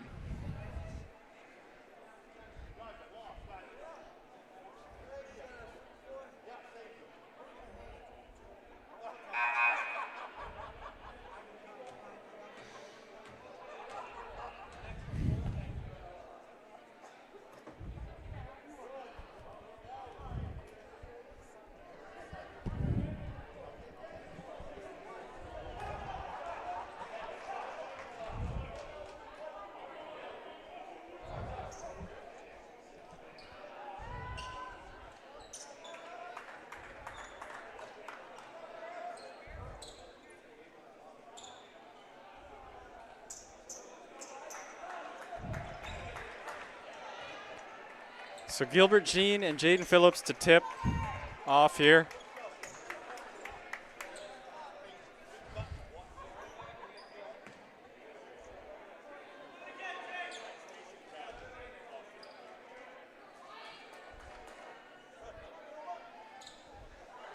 They put 5 minutes up on the clock. So the women's game is going to have to wait a little bit.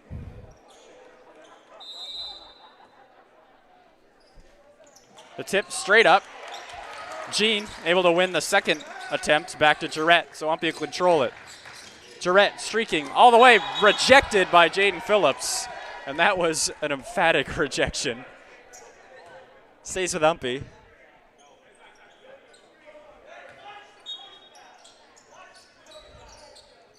Honorado gets it into Jean. Now over to Jarrett. Back to Jean.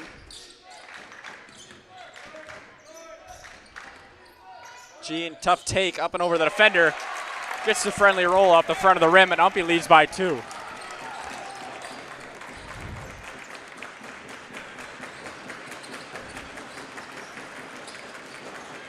Falkenberg controls it. Student section getting loud over here to my right. Fredzel, and then an illegal screen called on Jaden Phillips, and that'll be Phillips' 5th. So it's a huge call, and it was the right call as Honorado kind of got body checked. Phillips went off. No questions asked.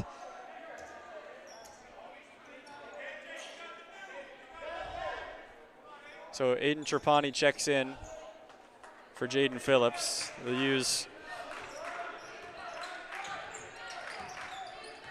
Trapani 6'4". Jarrett tries to get it inside. It's tipped away to Fredzel.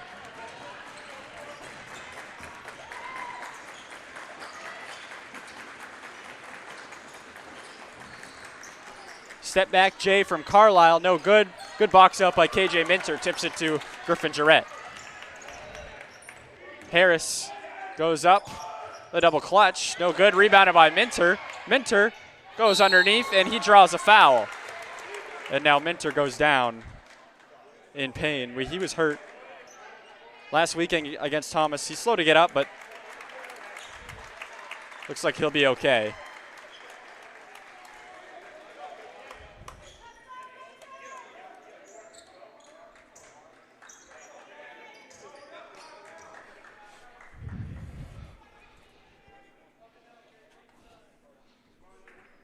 Minter will be at the line for 2 shots, chance to put UMPI up by 2 possessions.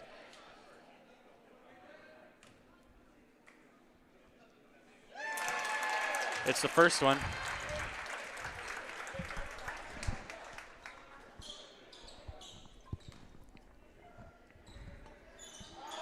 No good on the second. So UMPI leads by 3. Carlisle over to Harris. Harris spins, loses it. KJ Minter gonna push, going the other way. Minter all the way up to the rim, no good, swatted away out by Aiden Trapani. Carlisle for 3, it's short, rebounded by Gilbert Jean.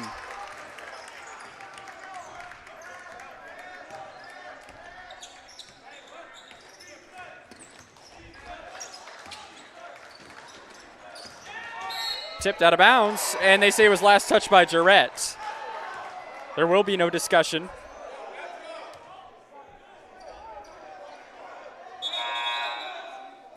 And now our officials say, yeah, let's talk. Let's talk.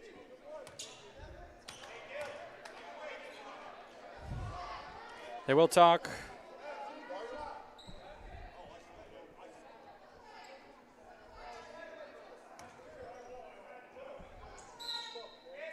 And they'll say it'll stay with Lyndon.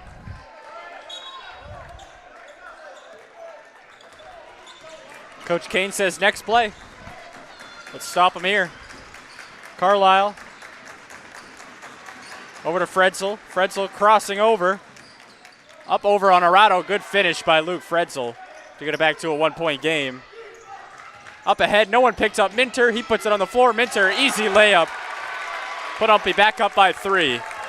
2.5 to play here in overtime. Boucle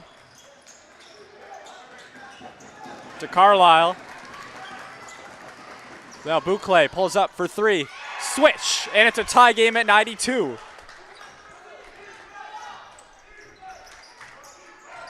That's the 10th 3 of the game for Lyndon. They're 10 of 25 from beyond the arc. Jarrett up and under, and he's fouled, and we'll go to the line for 2.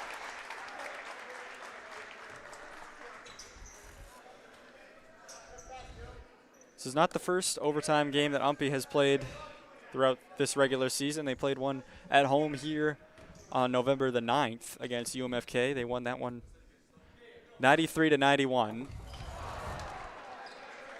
Jarrett misses for the first.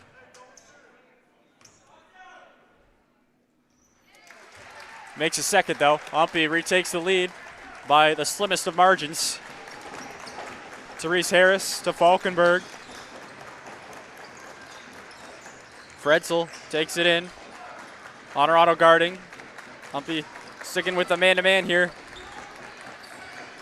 Falkenberg crosses over up against Jarrett. Stutters, and that foul will go against Griffin Jarrett. That should be Jarrett's 4th, and it is. So he's got to be careful now. Should this thing go into extra basketball.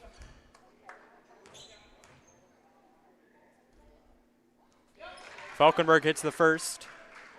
Jarrett and Honorado each with 4, so the guards in foul trouble for UMPI.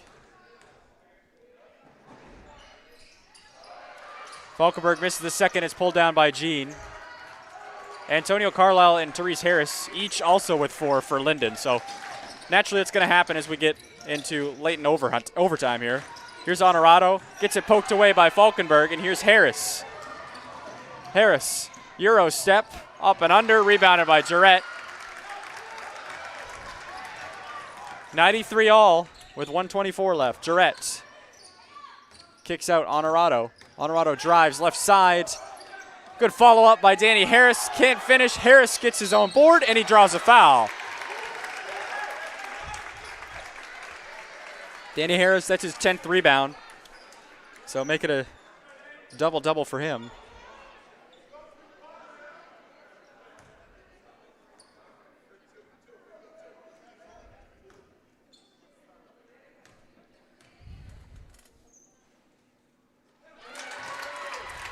Makes the first one.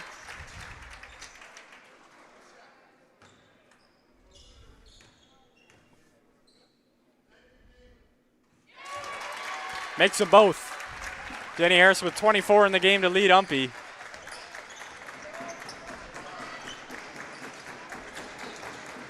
Pass read well by Danny Harris. Open. Harris goes up and puts it in. It's a 4-point lead for UMPI with under a minute to play. Falkenberg, up fake, kicks out, Boucle. Boucle, tough shot, inside, no good, rebounded, pulled down by Minter. Gives it to Jean. He'll be fouled by Falkenberg.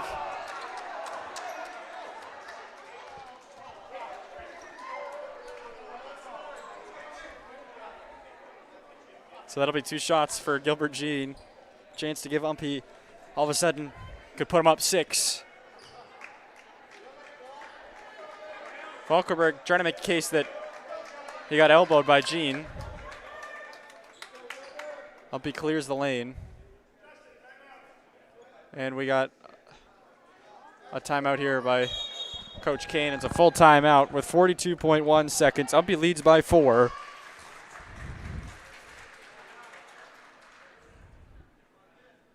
UMPI with 64 points in the paint tonight. They have not done hardly anything outside. Just 2 of 16 from beyond the arc.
This will be 2 shots for Gilbert Jean.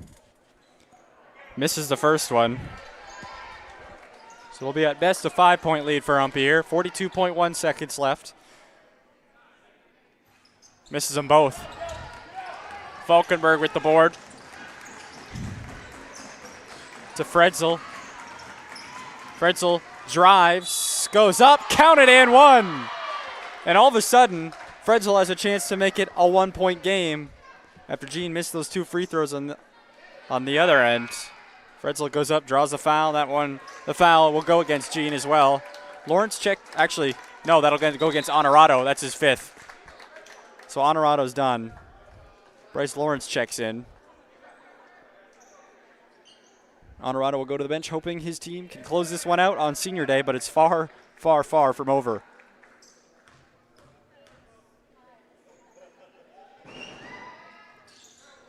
Fredzel completes the 3-point play, and then a timeout by Coach Posiak. UMPI leads 97-96 with 32.4 seconds left. It'll be their ball out of the timeout.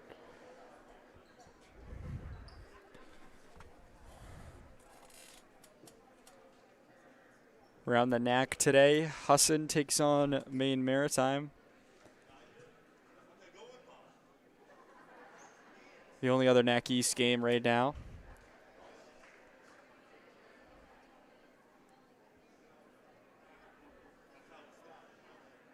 Actually, that one just wrapped up. Husson got the 58-54 win over Maine Maritime. Maine Maritime 4-14 on the season. Husson 11-9. So see, there's a battle at the top right now for the 2 byes are locked in. Husson and Farmington will each get a bye, but we'll see who ends up with the home court advantage.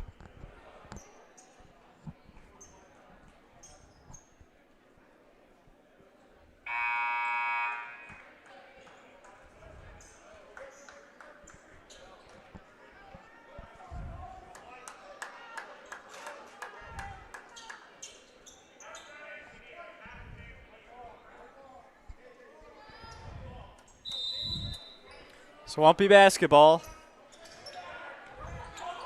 Minter runs baseline. Squeezes it into Jarrett. Jarrett gets around Harris, and it'll be a blocking foul against Therese Harris with 29.4. Not much time ran off there.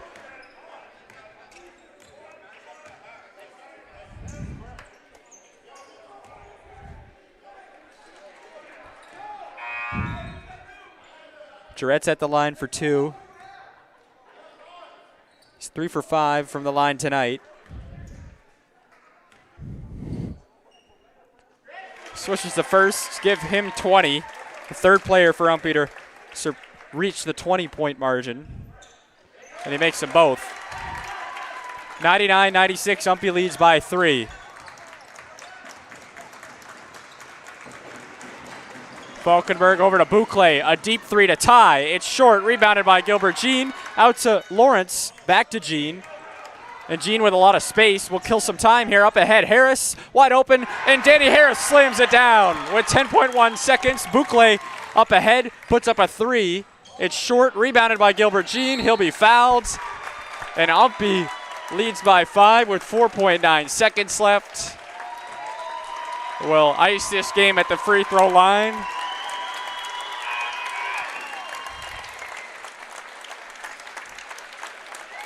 Danny Harris put the exclamation point on what a game it has been here today.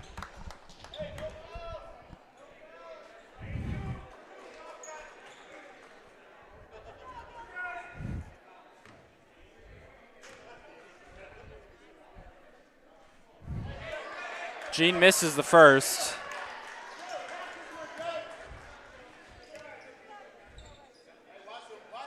Makes the second. It's a 6-point lead for UMPI, 102-96. Carlisle goes up, pulls up for 3. It's long, and UMPI will close out an exciting overtime victory over Lyndon on senior day. They win 102-96. Another come-from-behind win for UMPI. They trailed by as many as 13 in that second half. Got back in it. They were able to get it to overtime and then eventually win 102-96. So quickly down through the scoring totals. For Lyndon, they were led by Luke Fredsel. He had 25. Antonio Carlisle with 20. Therese Harris with 13. Zach Falkenberg with 12. Aiden Trapani and Manuel Boucle with 9. Brett Roy with 5. And Jaden Phillips with 3 for their total of 96. And then UMPI was led by Danny Harris with 28. Griffin Jarrett had 21. Gilbert Jean also had 21. Parker Honorado with 13. KJ Minter with 11. Glenn Jones with 4, and then Bryce Lawrence and Caden Crowley each had 2. But what a win for UMPI. They've now won 6 in a row.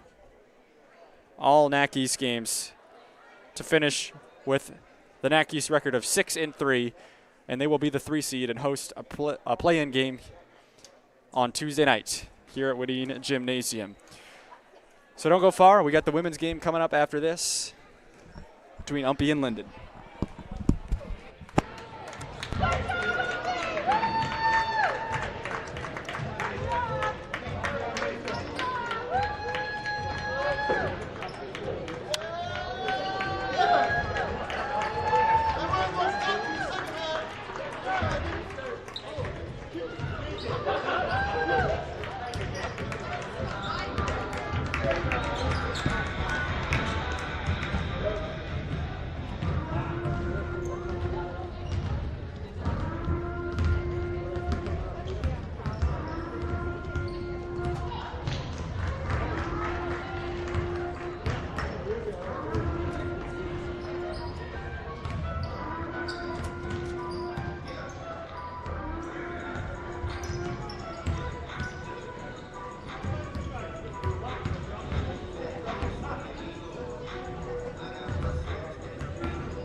Ladies and gentlemen, at this time, we would like to recognize our University of Maine at Presque Isle women's basketball seniors. Our first senior that we are recognizing is a very gifted basketball player who has excelled at the college level despite battling through several surgeries from a serious knee injury, which cost her 2 seasons of competition. She has played in 27 games, starting 25 of those. This year, she was our team's leading scorer, averaging 14.4 points per game, while shooting an outstanding 80.3% from the foul line. She leads our team this year with 38 three-pointers and is second in assists with 52. In one season, along with 5 games in our COVID-shortened season of a year ago, she has scored 383 points, had 64 assists, and knocked down 60 three-pointers. This young lady carries a 3.82 GPA and will graduate this spring with a teaching degree in elementary education. Her plans are to pursue a master's degree in organizational leadership here at UMPI. From Presque Isle, Maine, Emily Wheaton, will you please come forward? Joining Emily at center court are her parents, Leslie and David Wheaton.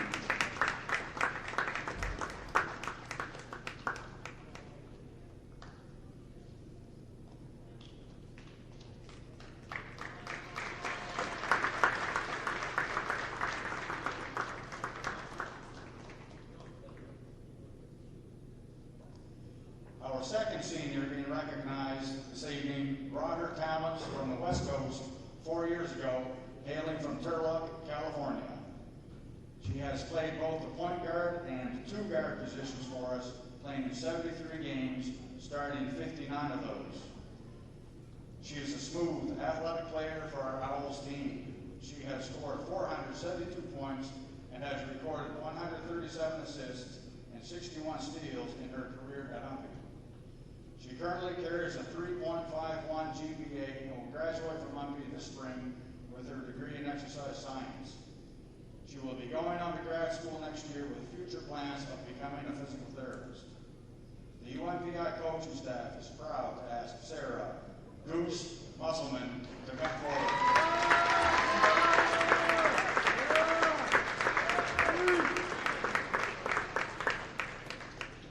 Joining Sarah at center court are her parents, Faye and Mark Musselman.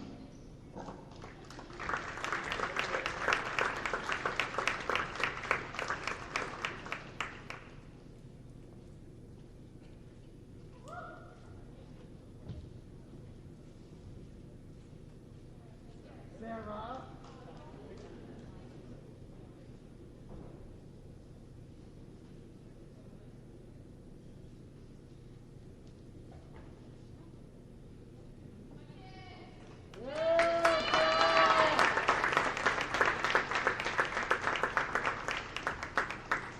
The final senior we will recognize today is Hunter Mercier from Fairfield, Maine. Hunter has graduated this spring from UMPI with a degree in exercise science and plans to attend grad school where she will study to become a pediatric occupational therapist.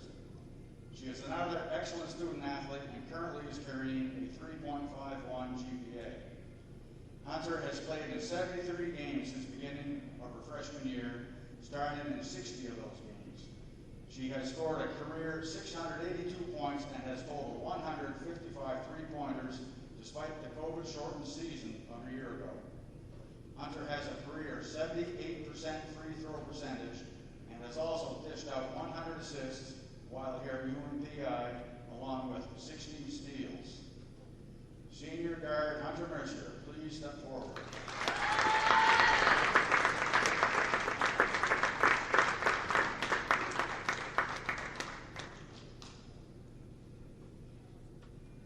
Joining Hunter at center court are her dad, Rusty Mercier, her mom, Kathy Alley, and stepdad, Thad Fales.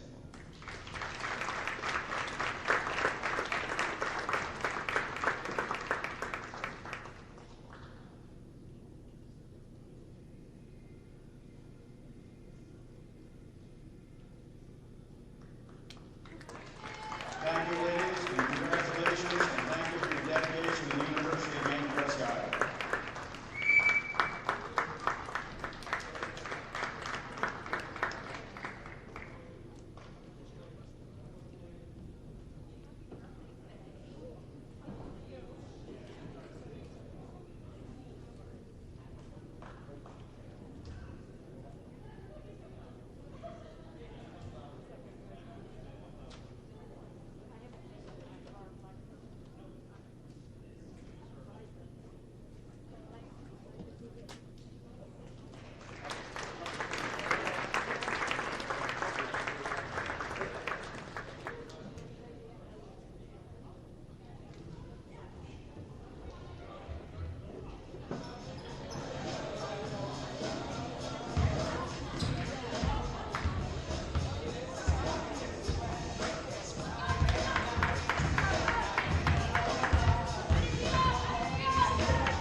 Ladies and gentlemen, welcome back to Whitine Gymnasium for the second end of today's doubleheader between Lyndon and UMPI. The fourth game of the weekend between these two teams.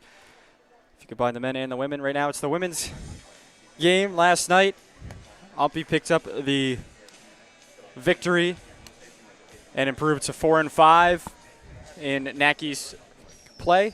Lyndon dropped to 2-5. Right now, UMPI needs to keep a close eye on Farmington. Right now, they're tied with each with 4-5 records in the NAC East. Farmington's taking on Thomas as we speak.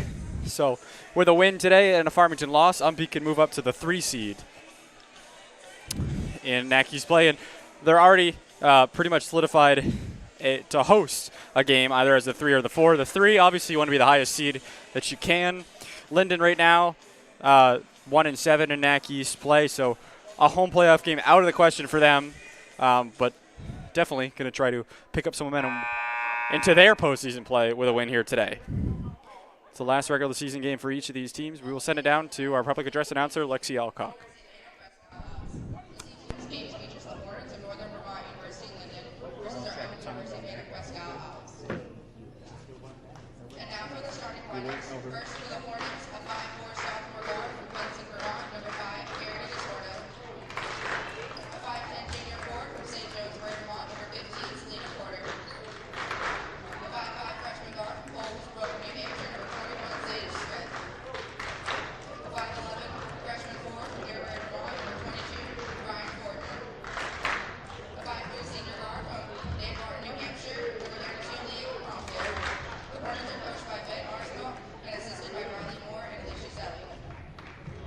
And now for University of Anna Prescott Owls. A 5'7" senior guard from Turlock, California, number 1, Sarah Musselman.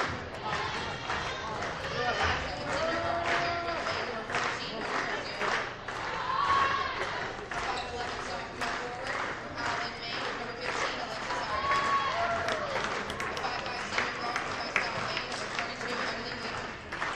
A 6'2" sophomore center from Fairfield, Maine, number 32, Paige Esselstyn. Owls are coached by Gavin King and assisted by Matt Clark and Roger Stinson. Our officials this game are Nicholas Murray, Jonathan McLaughlin, and Donald Roberts.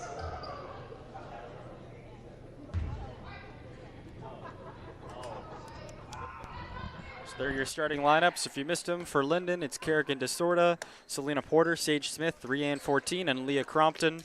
For UMPI, it's the same 5 as yesterday. Sarah Musselman, Hunter Mercier, Lexi Ireland, Emily Wheaton, and Paige Espeling as they break their huddles. Ready for the tip. Yesterday, UMPI with the 80-58 victory. Scored a lot of points. First time they've eclipsed 80 since very early in the season. They beat LaSalle and Fort Kent. They had 80 both of those times. So third time they've eclipsed 80 was yesterday. Looking to get a lot of offense in here in this game as well, as Porter and Espeling will jump. Espeling wins the tip. Emily Wheaton controls. It's senior day for UMPI. All 3 seniors starting. They're normal starters anyway. Wheaton, a deep 3-pointer, and she cans it. Little fist pump after, too. Why not? It's senior day. Let's throw them up there. Emily Wheaton, Hunter Mercier, and Sarah Musselman, the 3 seniors for the women's team. Leah Crompton hands off to Rianne 14. Crompton puts up the shot. No good. Tipped. See who was last touched. It was last touched by Paige Espeling.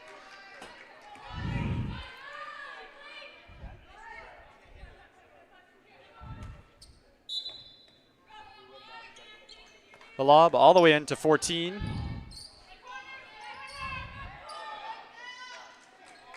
Back out Sage Smith. Smith drives left side, splits Ireland and Musselman, but she was blocked by Ireland. DeSorta to take it out.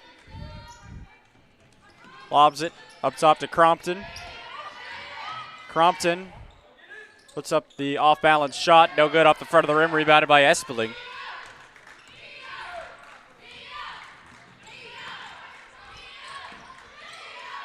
Emily Wheaton into the corner with Mercier. She picks up her dribble back out. Wheaton now going to put up another 3. Not quite. Rebounded by Leah Crompton. She'll push.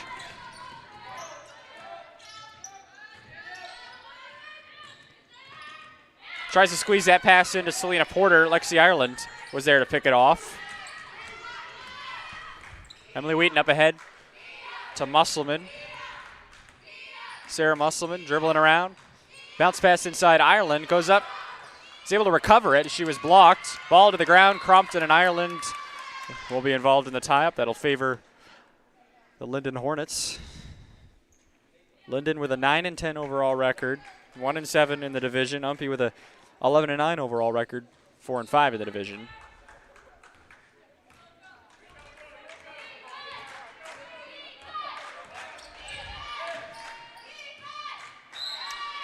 And Sage Smith couldn't handle the pass from DeSorta. It'll go back over to UMPI. The early 3-0 lead here, just at Emily Wheaton 3.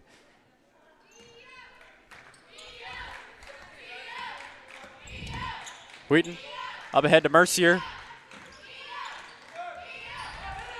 Swings it over to Musselman. Ireland at the elbow. Ireland drives, kicks out Mercier for 3. Too strong, rebounded Musselman. Goes up and draws the foul.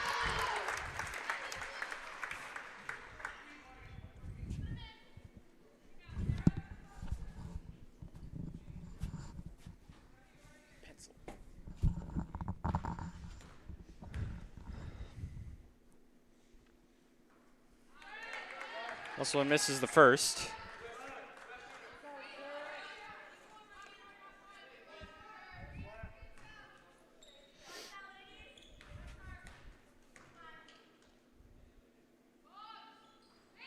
And gets the second.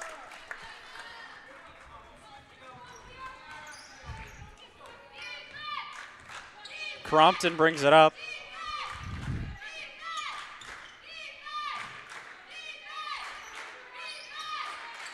Down inside to Porter. Kicks out. Sage Smith for 3 and gets it. First points of the afternoon for Lyndon. It come via a 3-point ball from Sage Smith. Emily Wheaton takes it up the right sideline into Lexi Ireland. Ireland back out Wheaton in the corner. Up fake, drives baseline, kicks out Ireland. Now back out Musselman for 3. And she gets it. Sarah Musselman with 4 points early on for UMPI, and it's 7-3. Crompton swings it to DeSorta in the corner. DeSorta up to Crompton. Couldn't handle it. Taken away by Musselman. Musselman all the way to the rim for 2 more.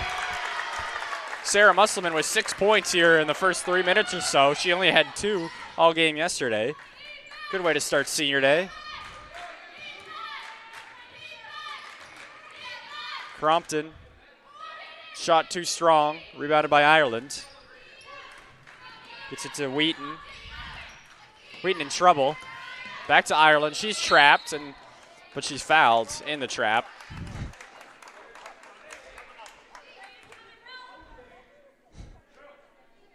Lyndon ran a press for about half the time yesterday. UMPI had trouble with it at times, and other times UMPI was able to beat him up the floor and get an easy 2 points. So we'll see how often Lyndon decides to bring it out. Musselman. Hands off Mercier. Mercier. Kick back out Musselman. And an offensive foul to go against Sarah Musselman.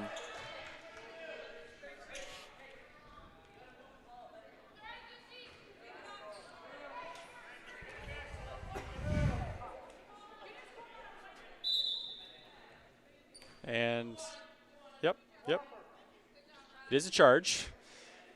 So there's some confusion as to whether it was a block, but it was a charge. Crompton takes it up. Crompton had 20 points off the bench yesterday for Lyndon. She starts today.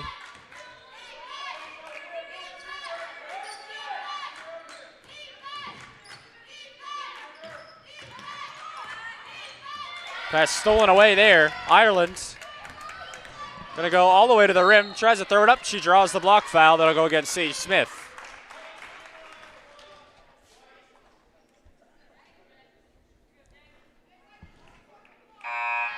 Jaleisha McGee-Hodges checks in for Emily Wheaton. Wheaton out there today with pretty pronounced limp. See how many minutes she gets. She's played in pain for a large part of the season, if not the whole season. You wouldn't know it most of the time, though.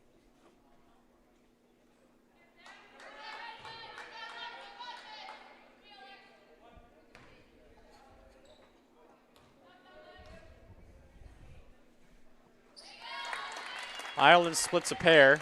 10-3 UMPI. The only 3 points come in way of a Sage Smith three-pointer for Lyndon, and then a collision here between Poirier and Musselman. She'll be helped up by 14 and Poirier. Mariah Dunbar checks in for Sarah Musselman.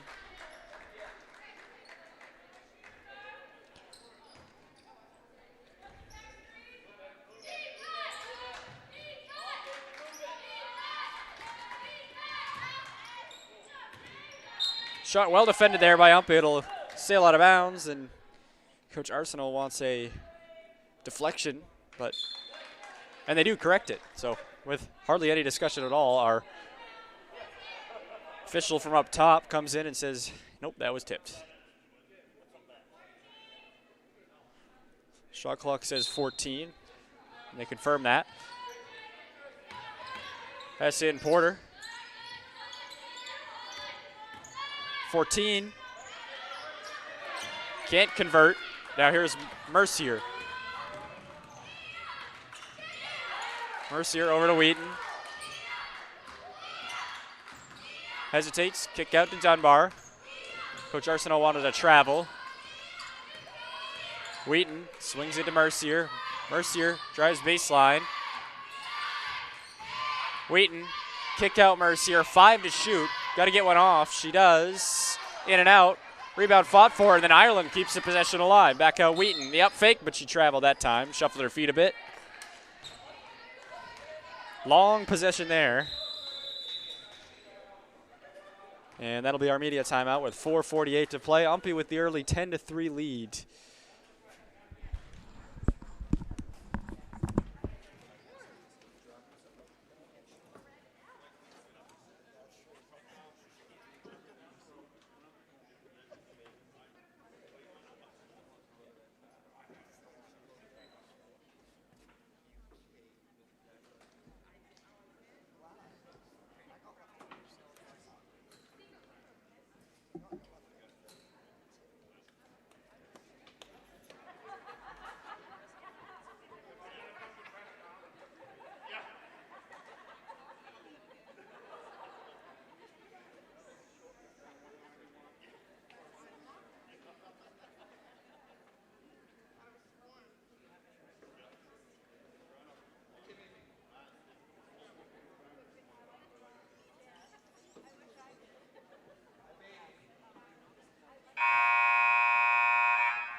Out of the media timeout, Lyndon ball, struggling to get it up court, and it looks like Arias Pimentel into the game. Couldn't save that, so unforced turnover back to UMPI. Rebecca Davia, also her first minutes.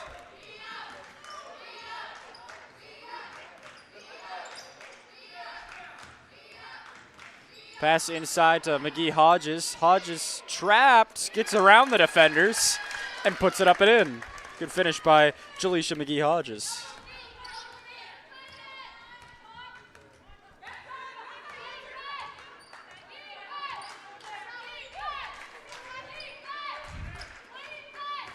Leah Crompton all the way over to Poirier. Now back to Pimentel. Now back to Crompton. Post-entry pass to Porter.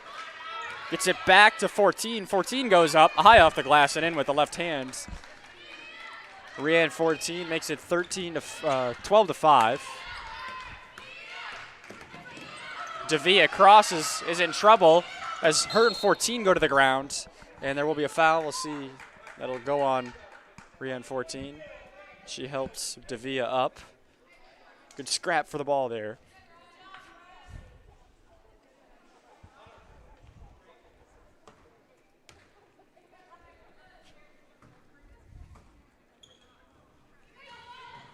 Dunbar up ahead to Davia. Davia puts it on the floor, goes up. No good, rebounded by 14. Up ahead to Crompton. Crompton kicks out Poirier for 3. No good. Davia up to Mercier. Finds Dunbar.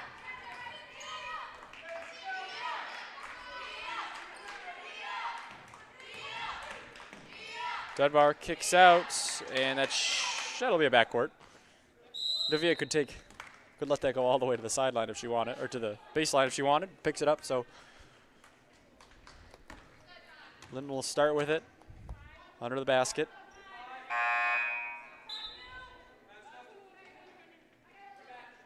Sage Smith checks in for Selena Porter.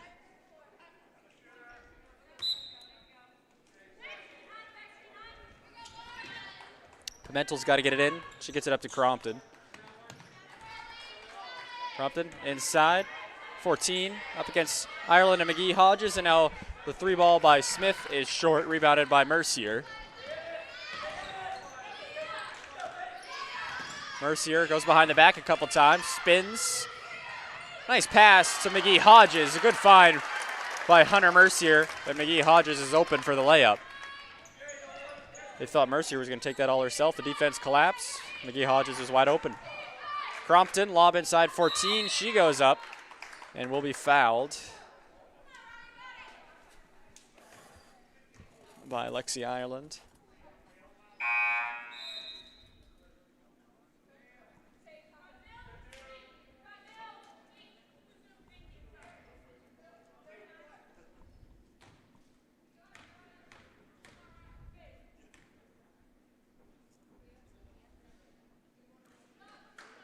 Fortin hits the first.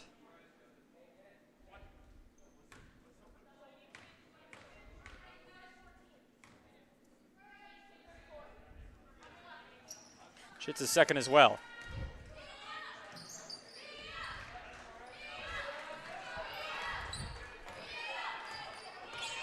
Dunbar takes it up for Rumpy. Crosses out of Mercier. Back to Davia. Inside to Lexi Ireland. Well defended there by Rian 14, and they say it was last touched by Lexi Ireland. Go back over to Lyndon. 14-7 UMPI.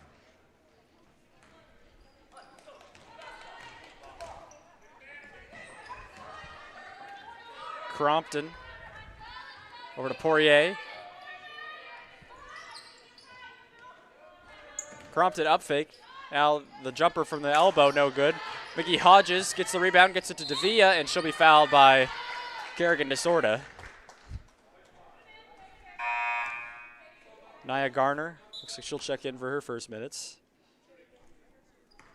For DeSorda, as that's DeSorda's second. And we're in the bonus.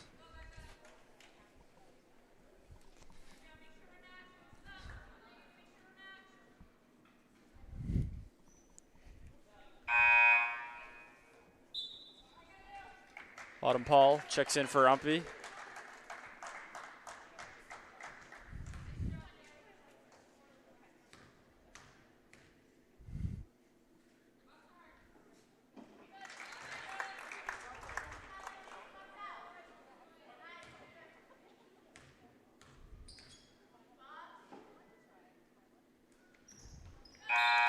Davia hits them both. Emily Wheaton will check in for Hunter Mercier.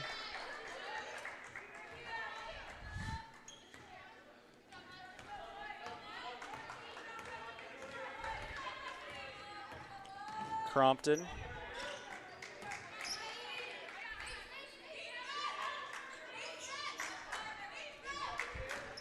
Sage Smith with it at the top. Swings it to Crompton in the corner. Crompton, floater from the baseline. It goes.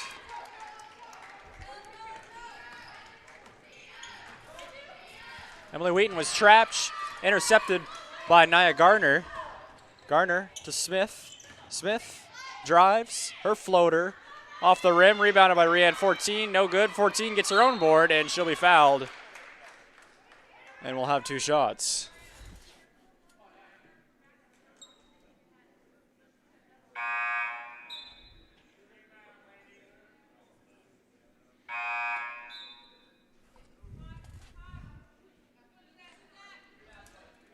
Kalea Harris checks in for Sage Smith.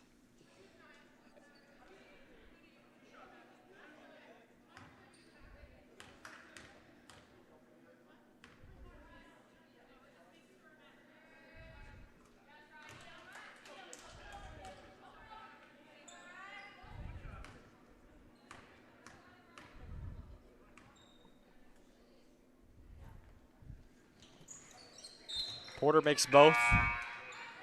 Or 14, that is. Excuse me, makes both as Selena Porter will check in for 14. Wheaton streaks up the left sideline, guarded by Garner, and they say no foul. It'll be turned over back to Lyndon. Wheaton slow to get up after going to the ground there. So she'll grin and bear it.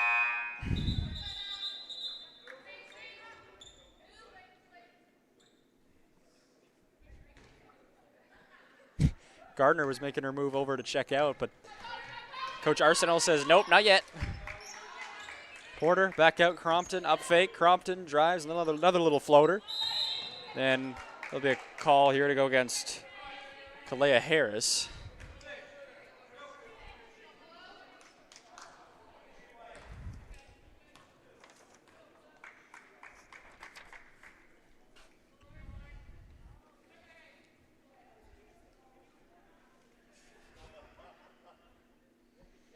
Be 2 shots for Lexi Ireland. We're in the bonus.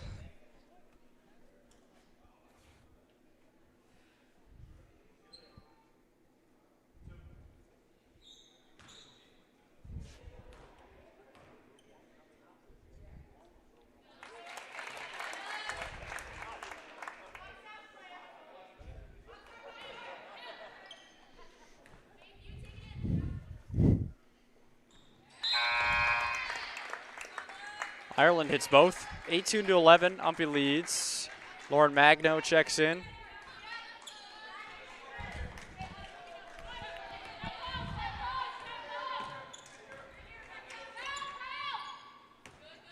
Crompton.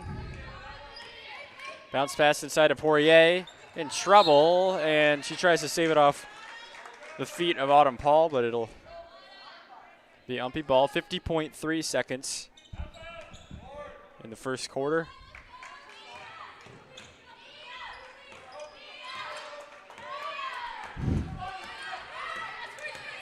Dunbar into the front court. Swung, lob pass back to Dunbar. Kicks out Wheaton for a 3. Off the mark, rebounded by Porter, now up ahead with Crompton.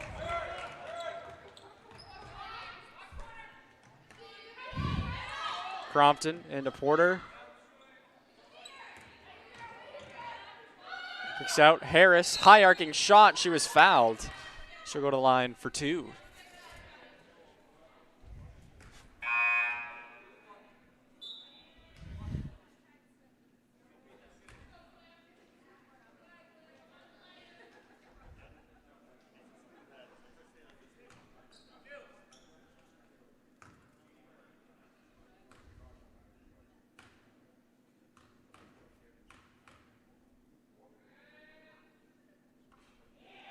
Leah Harris too strong in the first one.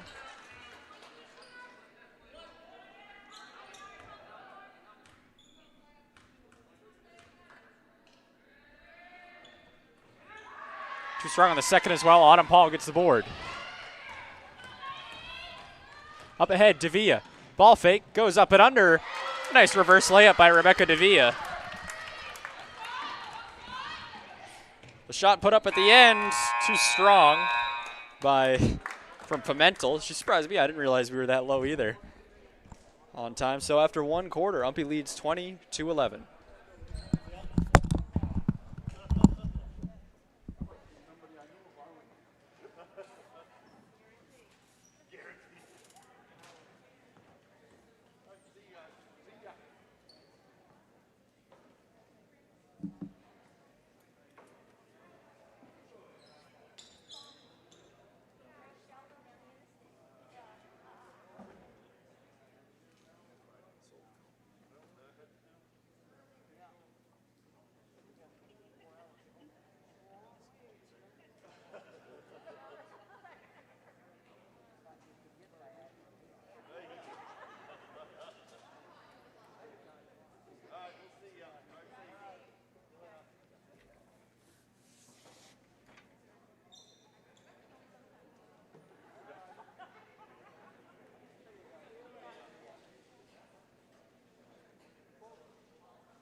the Owls basketball to start the second quarter.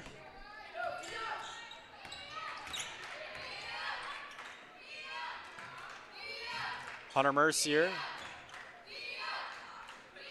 to Magno. The post entry pass to Espeling. Espeling over 2 defenders, finishes her first points of the afternoon. Paige Espeling had 15 last night. Tied with Emily Wheaton and Lexi Ireland for leading scorer. Pass inside, rejected there by Espeling. She had a few of those last night as well. Magno takes it up all the way, floats it too strong for Dunbar.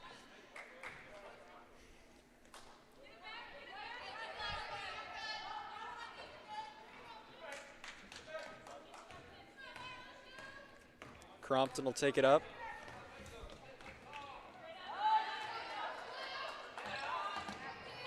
No look pass.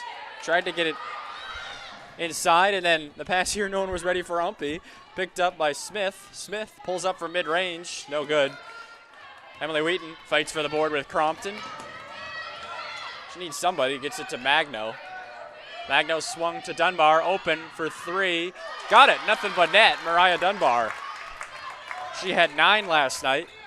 25-11. UMPI up to a 14-point lead. This is much like what happened yesterday. Long 3 by Pimentel, no good. The board by Porter goes up for 2.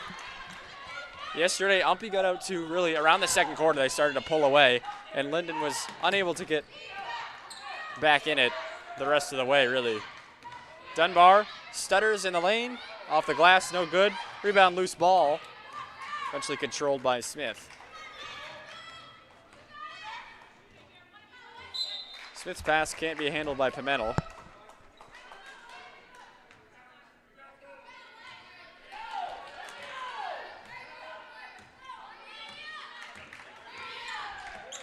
Emily Wheaton up ahead to Dunbar. Dunbar, no look pass. Espeling from the short corner, too strong. Rebounded by 14.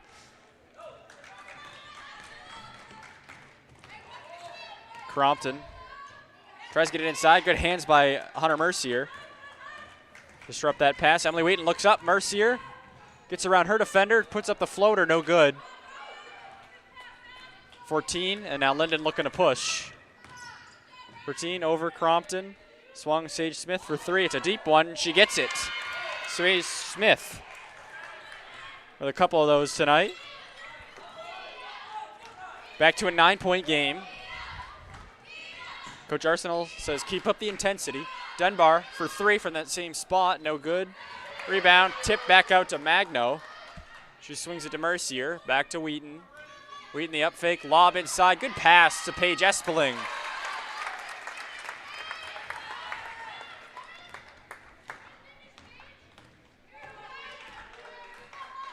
Crompton pulls up. No one got up. And she buries the mid-range shot. And we got a timeout here by Coach Arsenal with 6:57 to play in the second quarter. It's 27-18 UMPI. It's a 30-second timeout.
UMPI leads by 9, 27-18.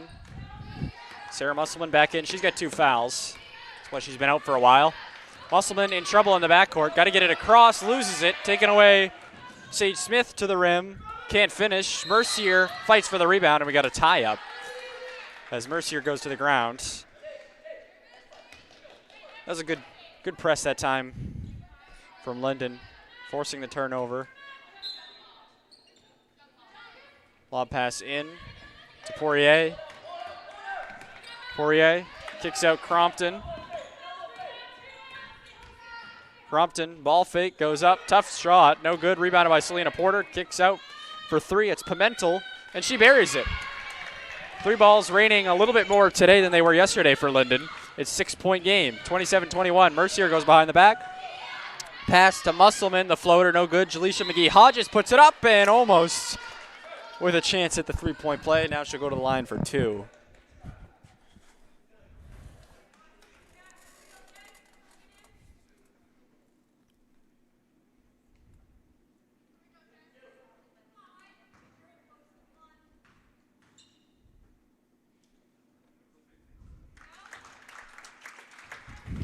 She hits the first one.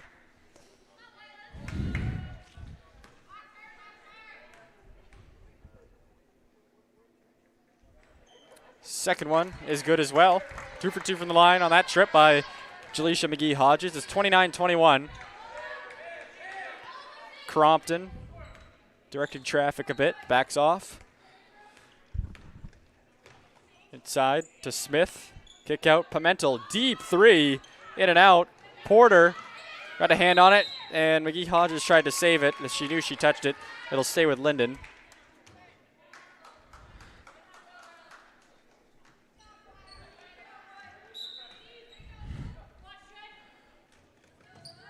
Pimentel swings it into Crompton. Crompton, reverse layup, up and under is good. Tough shot there. Emily Wheaton needs to get it across. She does to Musselman. Musselman kicks out McGee-Hodges. Deep 2-pointer is off the back of the rim, rebounded by Pimentel. Pimentel looking to push.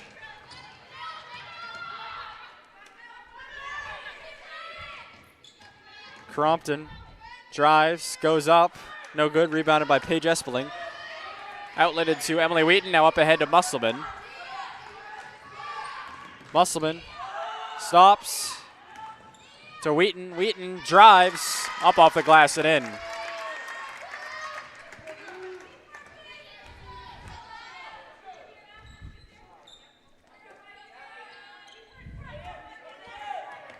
Here's Poirier. Now Porter at the top, back to Crompton. Crompton, the runner from the free throw line, rolls in. In the backcourt, Musselman. Sit across. Spins right at the timeline, guarded by Pimentel. Good pass inside to Mercier. Mercier loses it, though. And now here's Crompton going the other way. Gets it up ahead to Poirier. Poirier running the wing is Pimentel for 3. Too strong. Poirier ends up with it, and now she'll try it. That'll be a long 2 if it goes. It doesn't. Rebounded by Pimentel. She turns around. Tries to put it off the glass. Tipped around. And Sarah Musselman ends up with it. We'll see. There's a foul that'll go against Arias Pimentel.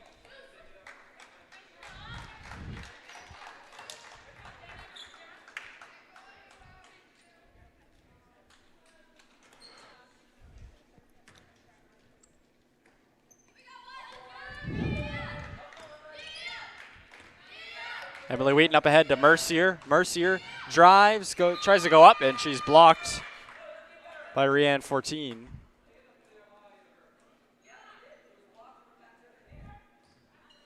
Coach Arsenal said that was tipped by Mercier, but the officials disagree. Wheaton triggers it in. Gets it to Ireland. Ireland works around through the defenders. No good. Rebounded by 14. Crompton knows Dunbar is behind her. Now kicks out. 14, the trailer for 3. It's short.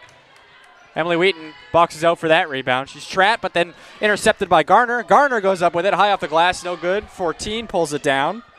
She tries to go up and under, and she'll be fouled by Lexi Ireland.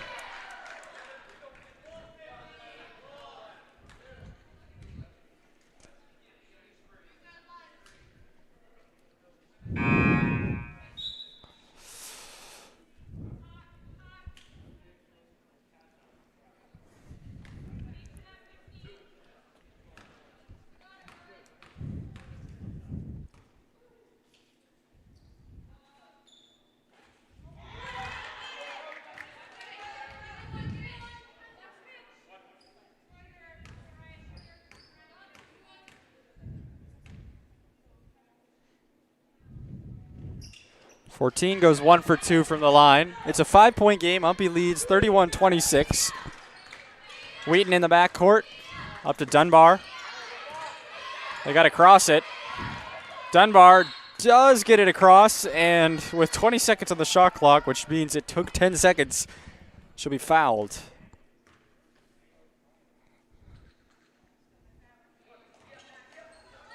Dunbar gets it into Wheaton.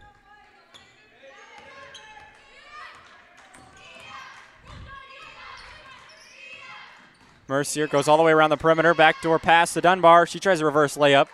Rebounded by 14.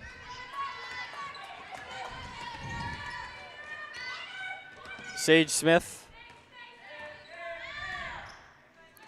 gets it inside 14. Pass tipped. Back out, and Garner will control it. Mid-ranger from Selena Porter is good.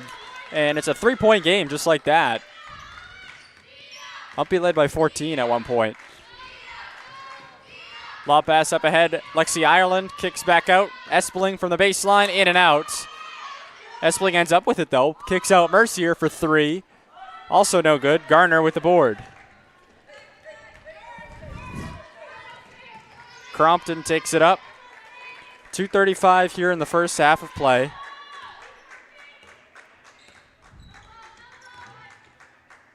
Crompton tries to get the pass to Smith. Smith able to regain it. Inside Crompton.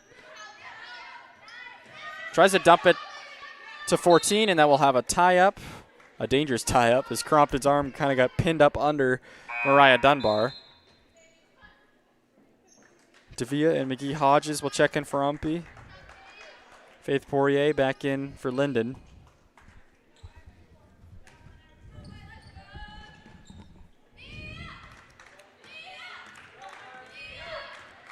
Emily Wheaton takes it up.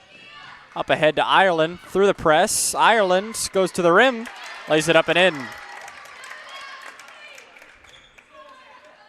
33-28, the Owls lead. Crompton.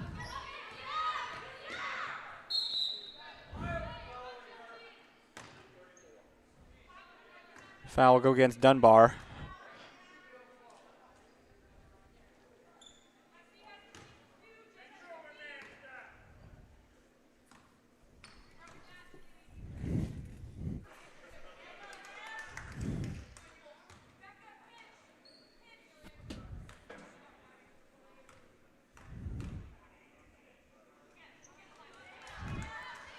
Crompton able to make both. 33-30, UMPI leads, under 2 minutes. Lexi Ireland picks up her dribble in a tough spot. Gets it to Davia. Davia up against the sideline. She stays in. Walked the tightrope and now finds McGee Hodges. No good. Then Davia followed it up for 2 points.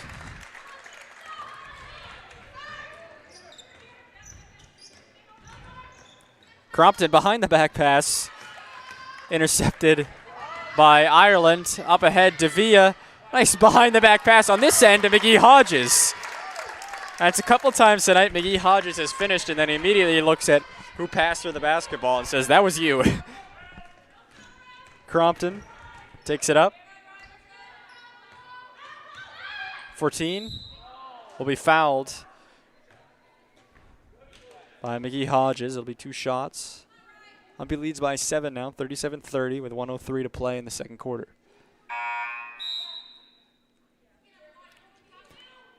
Pimentel and Harris will check in for the shooter for Lyndon. Hattie Buber makes her way over to check in for UMPI.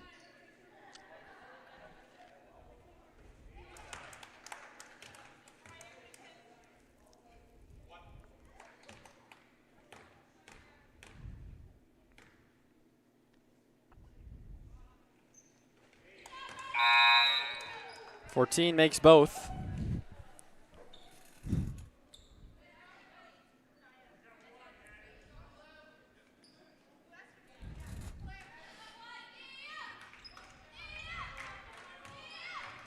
Davia, nice crossover. Up ahead to Wheaton, under a minute to play. Buber in the corner. Lobs it back to Wheaton. Wheaton swings it, Davia for 3, buries it. UMPI leads by 8, 40-32. Here's Pimentel. Pimentel, pass tipped by McGee Hodges.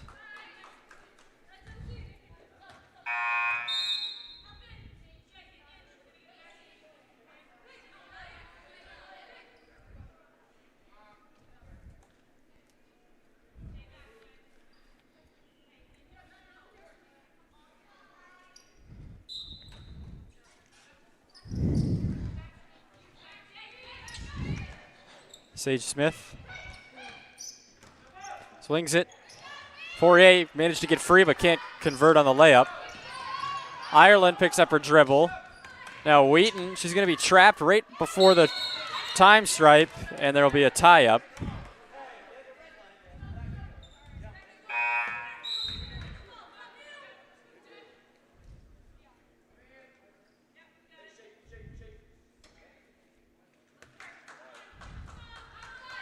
Crompton triggers it in, tipped back out by McGee Hodges. Crompton ends up with it though. Crompton drives off the glass, no good. 14 for the board. Now Wheaton has it with 6 seconds to play. Wheaton gonna try to walk the tightrope, but this time she stepped out. With 3.9 seconds.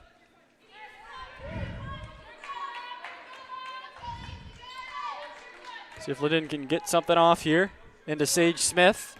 Got more time than she thinks. Inside 14. Nice pass. 14 finishes for 2. And a great job by Lyndon there with the awareness with 4 full seconds left that they have a lot more time than you think. And they found 14. They steal 2 points before the end of the half. So it's UMPI 40, Lyndon 34.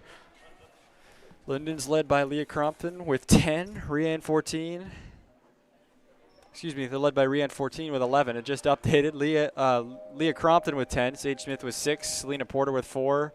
Arias Pimentel with 3. And then for UMPI, they're led by Rebecca Davia. She's got 9. Jaleisha McGee Hodges with 8. Sarah Musselman with 6. Lexi Island and Emily Wheaton with 5. Paige Espling with 4. And Mariah Dunbar with 3. So again, 40-34 UMPI leads. We'll be back for the second half here on UMPI Athletics.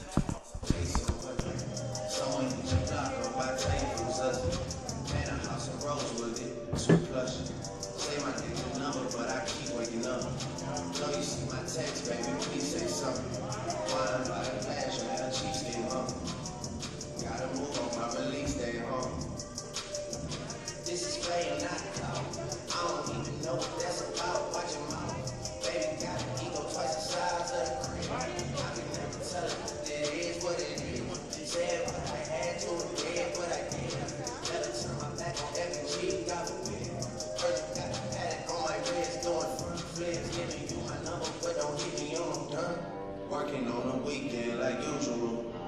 Way off in the deep end like usual. Swear they passed us, they doing too much.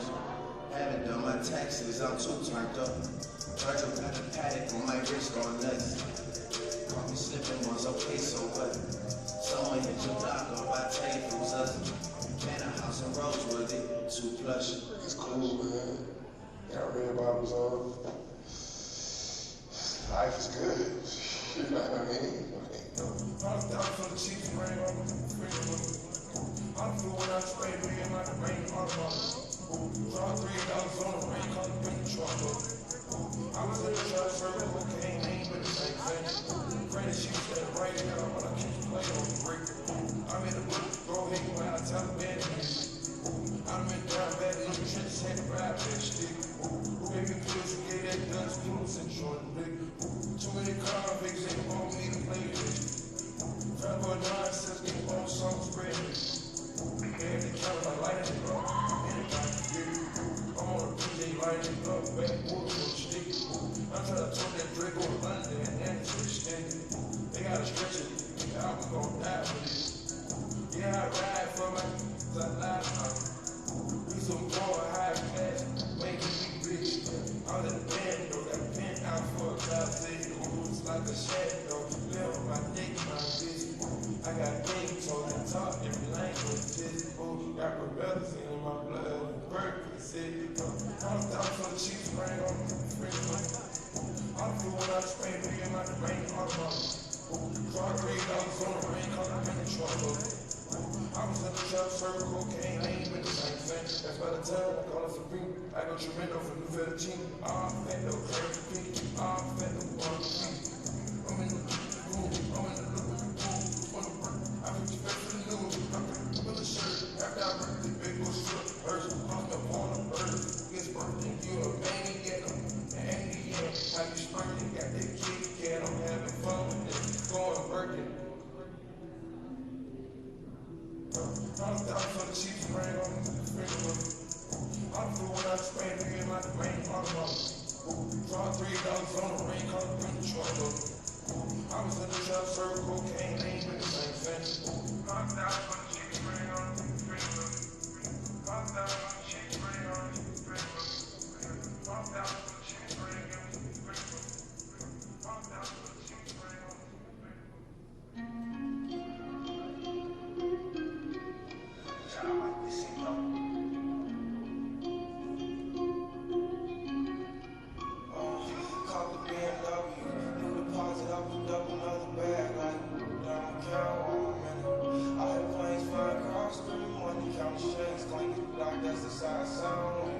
I ain't joking, do it sound like I'm kidding. I've been making like 2,000 minutes. So high up through the clouds, I'm swimming. I'm probably gonna drown when I'm in it. I bet she gon' get loud when I'm in it.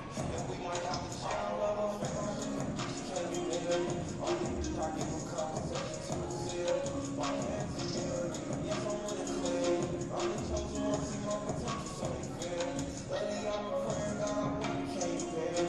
Thinking about the only I fly with you there. Stay up till you come up, I've been thinking to that deal. Every day I'm back on you, something that I'm wearing. And y'all smiling, pumping with them on my eyes still. I won't do it all, but you share me severe. I'm again, I'm my insecurities. But I know it ain't real. Caught the BMW, new deposit, I picked up another bag. Like, don't care what I'm in it. I hear planes fly across, screaming money, count shades, clinking like that's the side sound. I ain't joking, do it sound like I'm kidding. I've been making like 2,000 minutes. So high up through the clouds, I'm swimming. I'm probably gonna drown when I'm in it. I bet she gon' get loud when I'm in it. And we might have a child, pardon me first. I'm put out a week worth. I'm sorry, we learned. I'm stuck to my feet hurt. We're putting the tree first. White t-shirt, working t-shirts. For some real, we stuck in the deep surf. Anxiety killing me, I just wanna leave. I'm playing as if I'm okay, cause make everything seem I'm trying this way, I'm gonna sound like something you reheard. Stab me on my back with a clean swerve. Looking so deep into your eyes, I can read your thoughts. That shit forgot me, please don't talk. I done been through so much and I don't need another one. Put that on every war, stop for every battle. I'm from W. New deposit, I picked up another bag. Like, don't care while I'm in it. I heard planes fly across, screaming money, count shades, clinking like that's the side sound. I ain't joking, do it sound like I'm kidding. I've been making like 2,000 minutes. So high up through the clouds, I'm swimming. I'm probably gonna drown when I'm in it. I bet she gon' get loud when I'm in it. And we might have a child when I'm finished. When I'm finished, when I'm finished.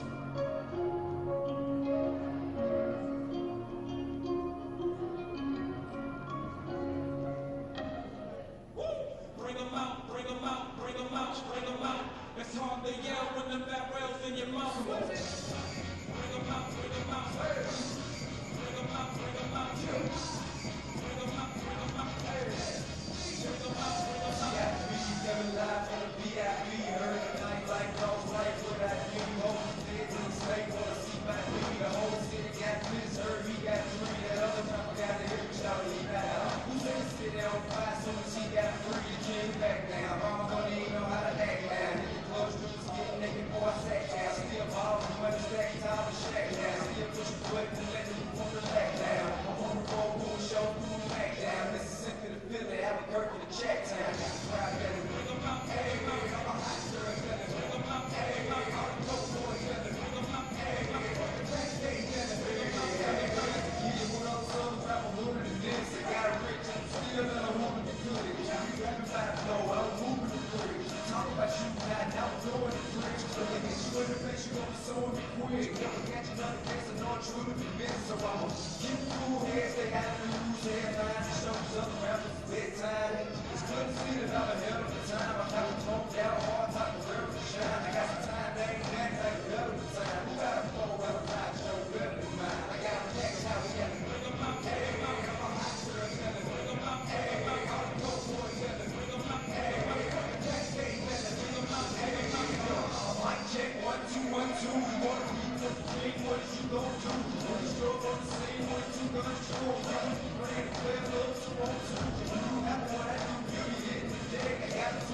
Last night to get some respect. I'ma make it hard for another something to flex.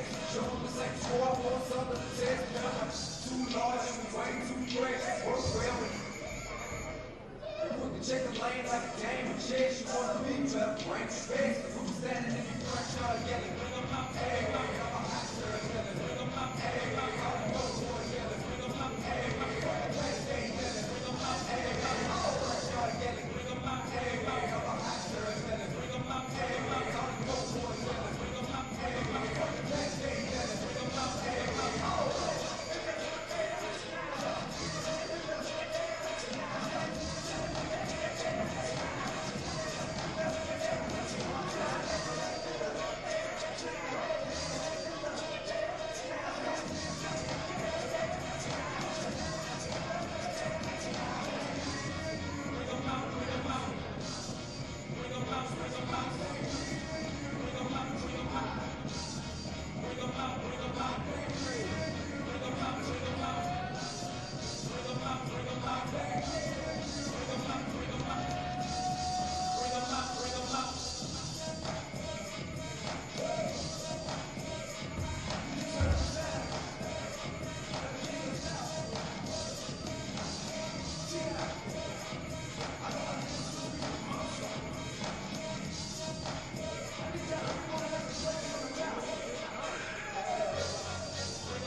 different song.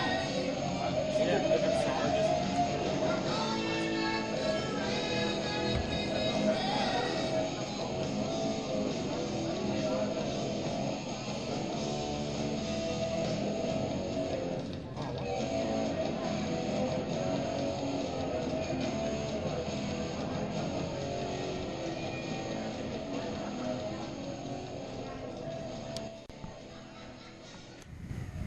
Welcome back to Wadeen Gymnasium inside Wadeen Hall on the campus of UMaine Presque Isle.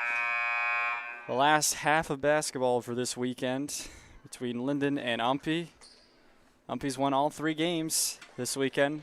They swept the weekend against Thomas, too, last week.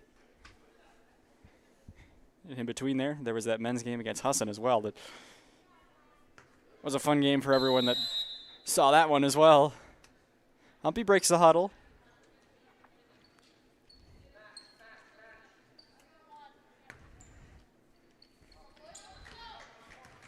Senior day here at UMPI. All 5 seniors for the men's team started. All 3 seniors for the women's team started. Mercier to Wheaton. Back to Mercier. Wheaton up fakes. Mercier. Wheaton with 6 to shoot, puts up the 3, too strong, rebounded by Ireland. Ireland puts it back, no good. Sage Smith gets it to her point guard, Leah Crompton.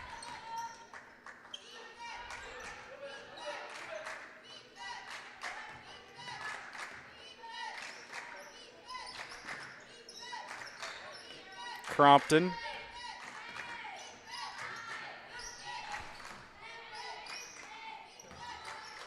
They give back to Porter, fading away. It's off the front of the rim, rebounded by Mercier. Mercier looking to push.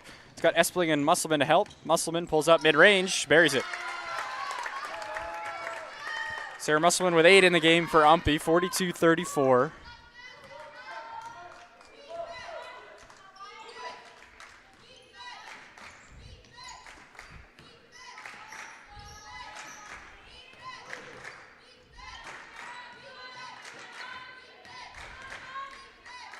The runner from Desorda is blocked. It'll stay with Lyndon.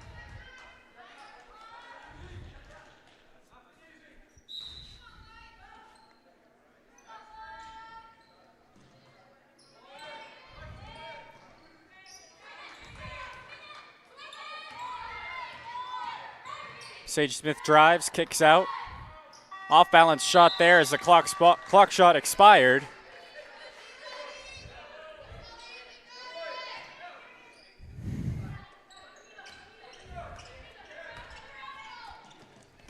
Mercier underneath the basket, no angle, kicks out to Espling. Espling now back out Musselman, open for 3. Musselman, it's short.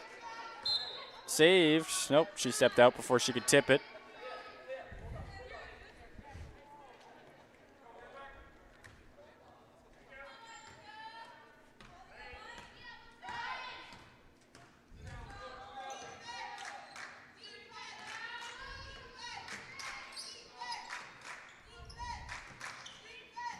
Crompton had an angle, goes up over Musselman, and it's good.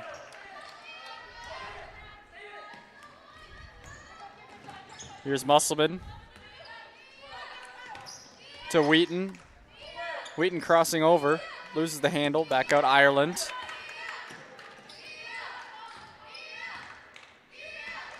Mercier swings it over to Musselman. Ireland goes up, counted and 1.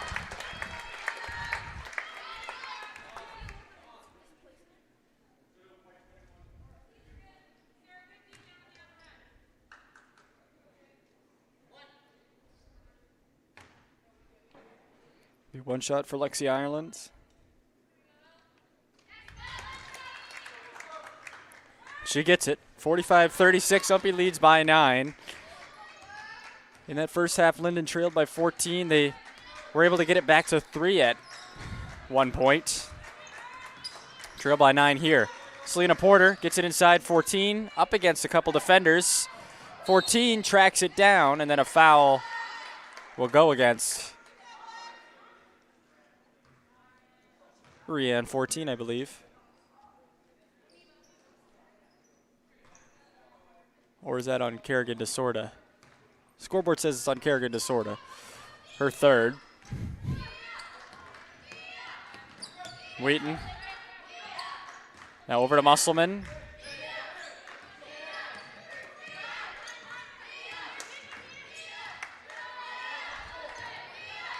Lob inside to Ireland. Good pass there from Wheaton to Lexi Ireland. Puts UMPI back up by double digits. Off balance shot there from 14 is no good. She gets her own board. Blocked by Espling. 14 keeps it though. Now kicks out Crompton. Good battle underneath by Rianne 14. Crompton shot's no good, and there is 14 again. And they say no shot, so it'll be Lyndon ball.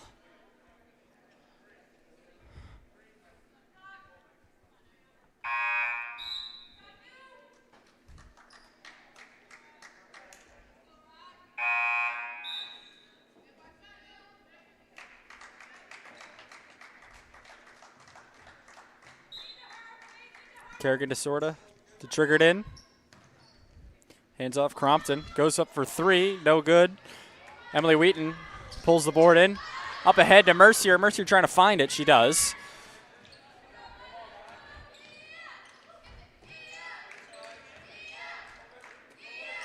Swung over to Musselman. Back out Dunbar.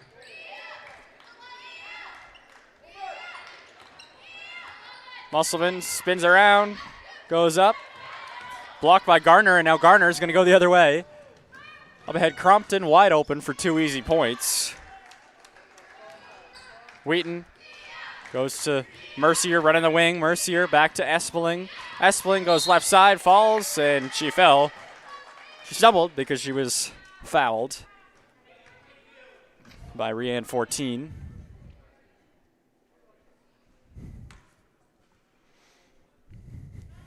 Espling with 15 last night. He's only got 4 tonight.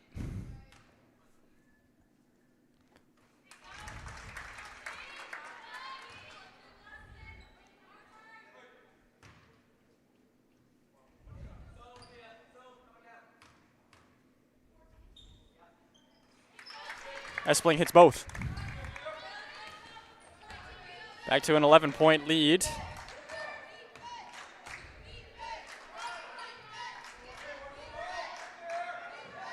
Garner, up fake. Garner, tough shot. Rebound at 14 in the right place at the right time. Lays it up and in. Rianne 14 with 12 rebounds here already. Barely halfway through the third quarter. Now tipped away 14. Good hands. At least disrupts what UMPI was trying to do offensively there. Yeah, 14 with 12 rebounds. The next closest player in the game is Lexi Ireland, who has 5. Dunbar open for 3. Short, rebounded Crompton. Crompton jump stops, finds Selena Porter. Good pass there. Back to a 7-point game. Dunbar up ahead, and she's going to be fouled by Rianne 14. That's her third. 2 quick ones in the past minute or so. That'll be our media timeout. UMPI leads 49-42.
Mariah Dunbar puts it into Musselman.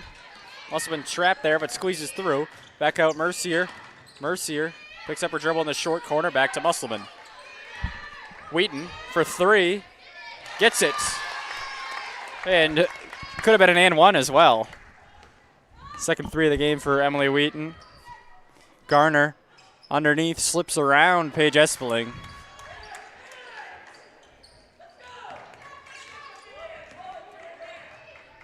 Here's Musselman going the other way. Mercier for 3.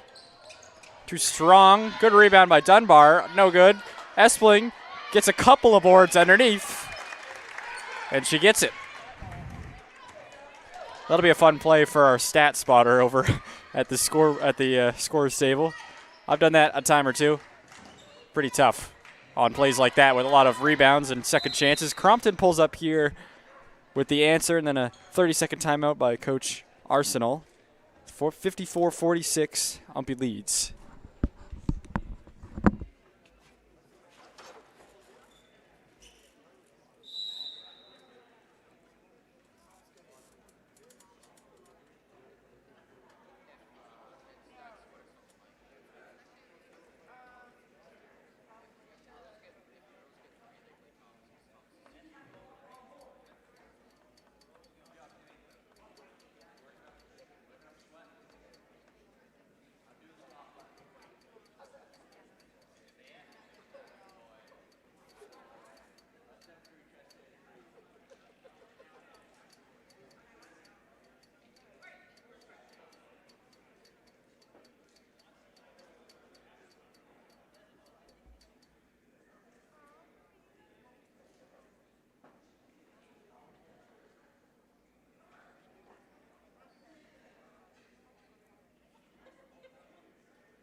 About it to Emily Wheaton in the backcourt.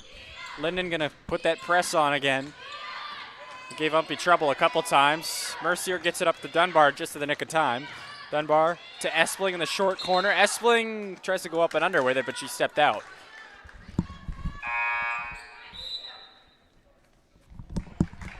Rebecca Davia will check in for UMPI, and Sage Smith back in for Lyndon.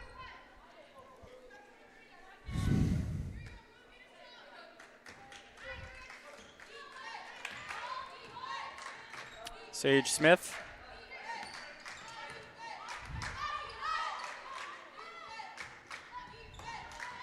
Pass thrown out of bounds there by Selena Porter. Miscommunication with Leah Crompton.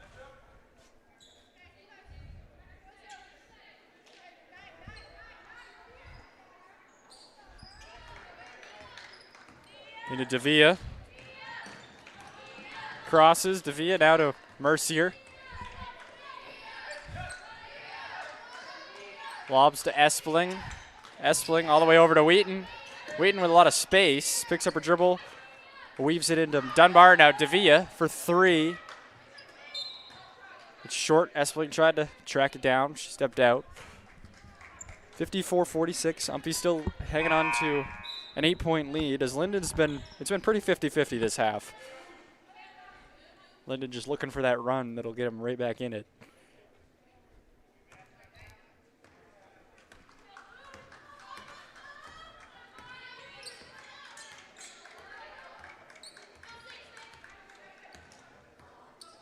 DeSorda hands off to Crompton. Crompton. Tough shot over a defender. Almost got the roll. Davia pulls it down, though. Emily Wheaton up ahead to Dunbar. Inside Espling. Her pass was interrupted there by Selena Porter.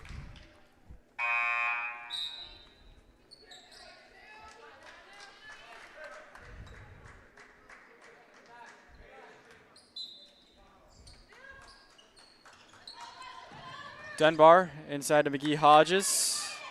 Up and over Selena Porter. Good defense there by Porter. Crompton baseball pass up ahead to DeSorda. She keeps it in. DeSorda kicks out. Jump shot there from Sage Smith is good. Coach Arsenal trying to remind his team to keep up the intensity here. It's a 6-point game. Wheaton crosses over, weaves it inside for McGee Hodges. That was last touched by, they say, it was last touched by Kerrigan DeSorda. So it'll be UMPI basketball.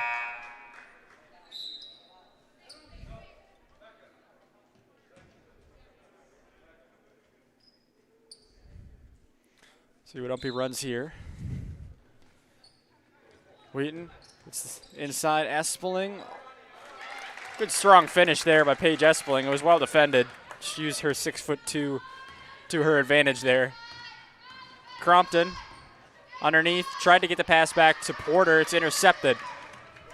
Becca Davia going the other way.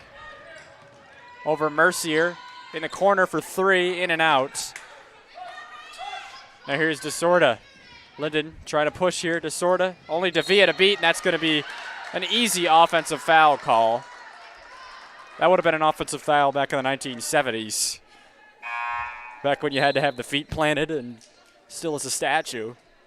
As Davia stood in there and took the hit.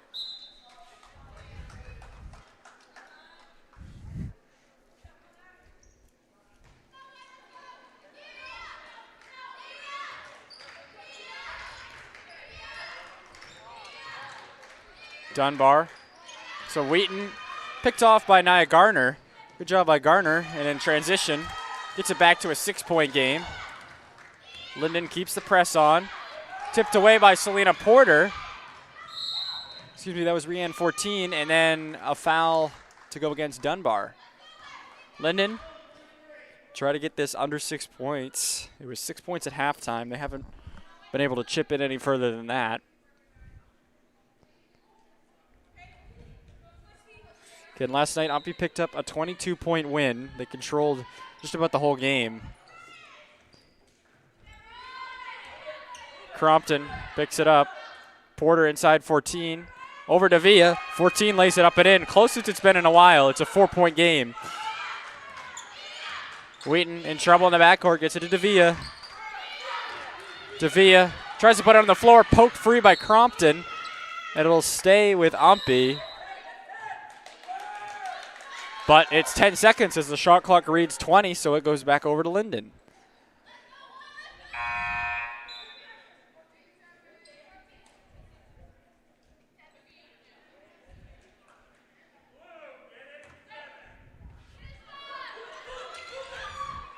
Smith swung over to Poirier in the corner.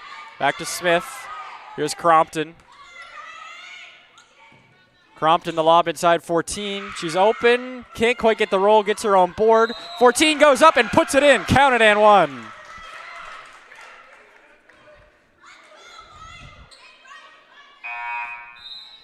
Rianne 14 just cleaning up the glass. That's her 14th rebound. She has 17 points after that, too. So almost as many rebounds as points. Double-double for her.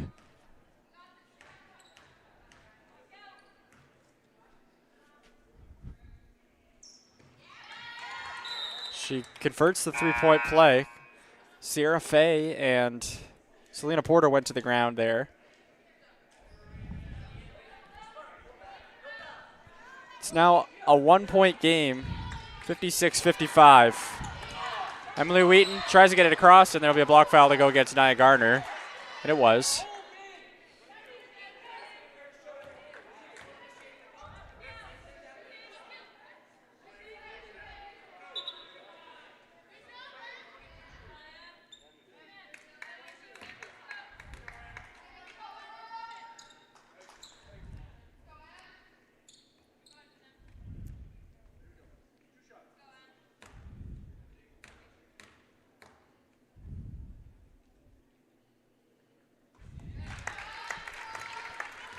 Wheaton gets it back to a 2-point game.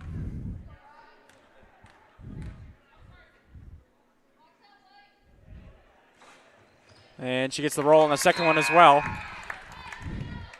They mentioned Emily Wheaton's excellent free throw percentage during her senior day presentation.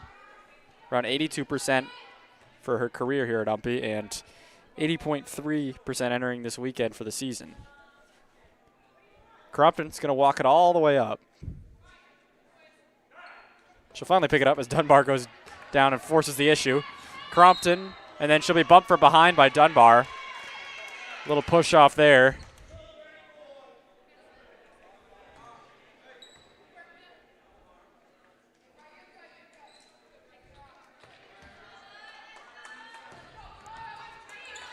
Fourteen gets it in.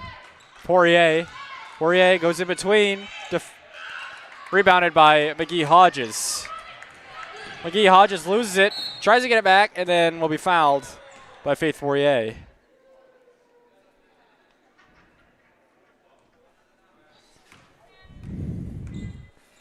So we're in the bonus now. Lyndon is anyway. Or UMPI is, that is. The 5th team foul on Lyndon.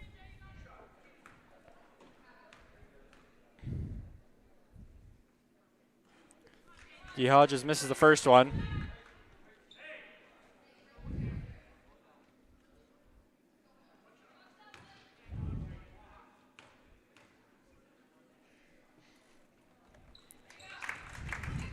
Makes the second one. 4-point lead for UMPI. Crompton, shot clock is off. See if they hold for one. They were able to steal a couple points at the end of the second quarter.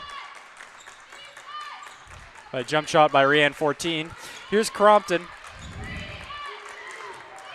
Harris to Smith. Her shot short. 14. Tried to get the reverse layup to go at the buzzer. She can't quite finish it. So UMPI, after 3 quarters, leads 59-55. We got a good one here. One more quarter to go.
Garner gets it into Crompton.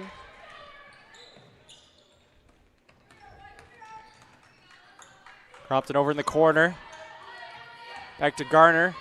Tries to get the pass in at 14. That'll go off the foot of Dunbar, and it'll stay with Lyndon.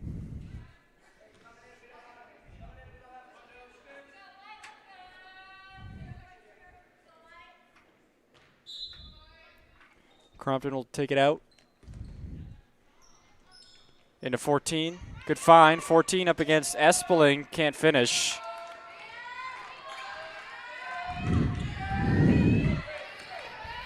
Wheaton up ahead. Espeling, nobody picked her up. Espeling finishes for 2.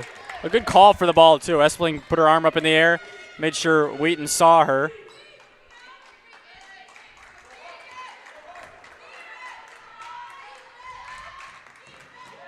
Poirier loses the ball.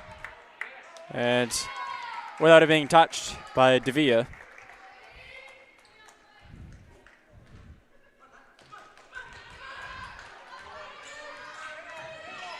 Wheaton going the wrong way with it.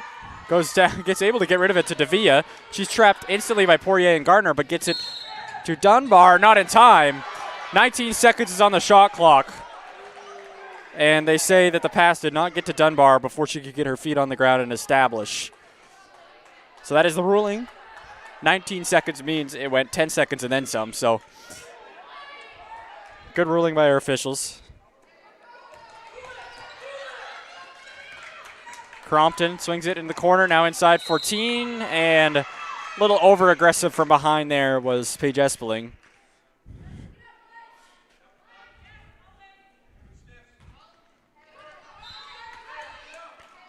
Poirier lobs it up top to 14.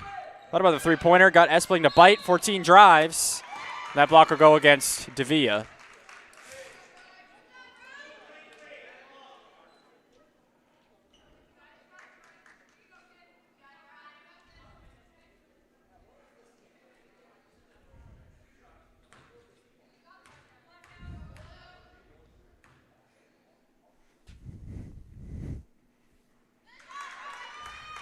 .14 hits the first.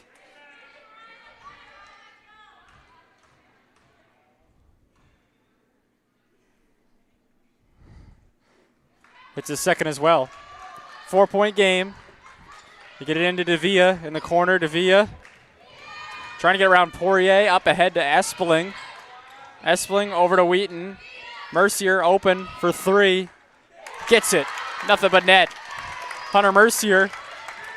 And it's a 7-point game, and that's the problem with the press there. It's hard to get back and get out on the shooters. Three-pointer by Poirier off the backboard, tipped back to the arms of Sage Smith. Smith skips it over. Poirier going to try again. In and out this time. Rebounded by Davia. Davia looks up. She had Espeling, decides to take it herself, now dishes it to Espeling. Back out Dunbar, swung to Wheaton, open for three. In and out. Looked good from here. Would have made it a 10-point game again. Crompton over to Sage Smith.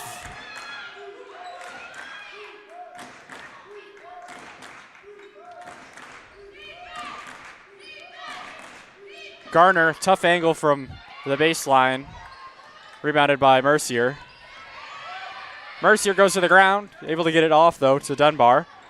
Dunbar sees the floor, back to Wheaton. Wheaton leads Mercier.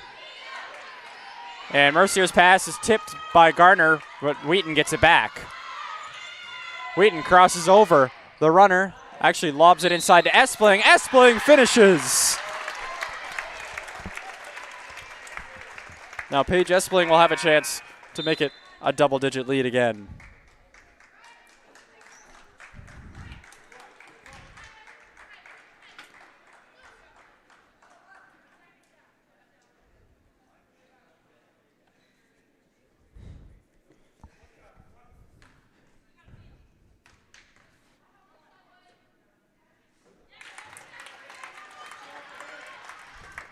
Espeling does complete the three-point play. 67-57, just like that. Pass there will be tipped and last touched by UMPI.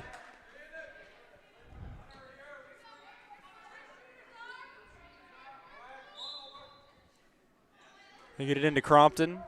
Crompton decides to shoot it from mid-range, buries it. Wheaton up ahead, Dunbar.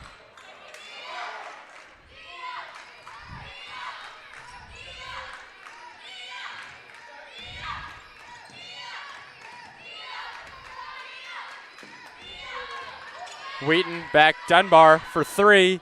Got it. What an answer, Mariah Dunbar. And we got a timeout by Coach Arsenal as things are starting to get away from Lyndon. UMPI leads by 11 now, 70-59 with 6:47 to play in the game.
So out of the timeout taken by Coach Arsenal, Lyndon will have it. Mentioned other games going on in the NAC East today. Huge one between Maine Maritime and Husson. Could have some. Husson's 9-0, Maine Maritime's 8-1. So Maine Maritime currently leads that one, 59-52, with around 3.5 to play in the fourth quarter. Pass inside to 14, and there will be a blocking foul to go against Hunter Mercier. Should be helped up. Yeah, 2:51 left in the fourth. Maine Maritime leads by 7. So good game there.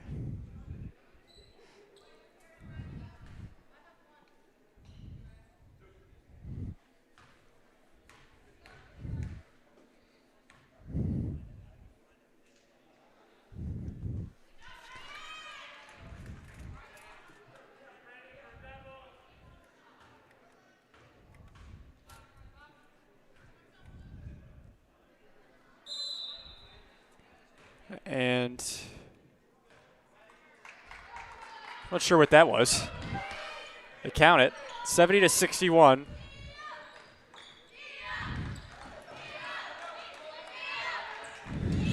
Wheaton takes it up.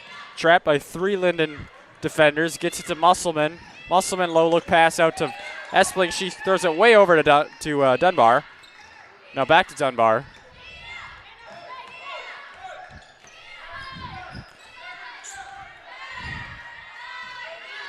Wheaton goes into the right side.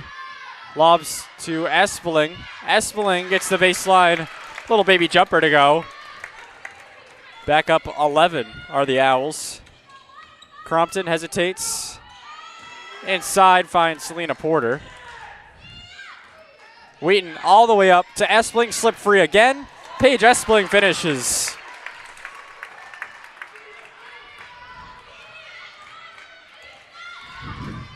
Crompton all the way over for 3. It's DeSorda. Espling gets the board up ahead to Musselman, and Musselman will slow it down now. Lumpy leads by 11, around 5.5 to play. Musselman kicks out Dunbar, and we got an offensive foul to go against Sarah Musselman. She's been called a couple times today for that.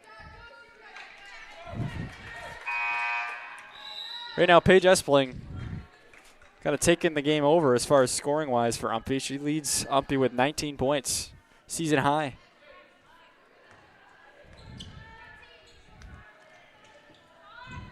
Crompton walks it up the court here. All the way over. Porter back to Crompton. Up fake. She'll be fouled by Wheaton.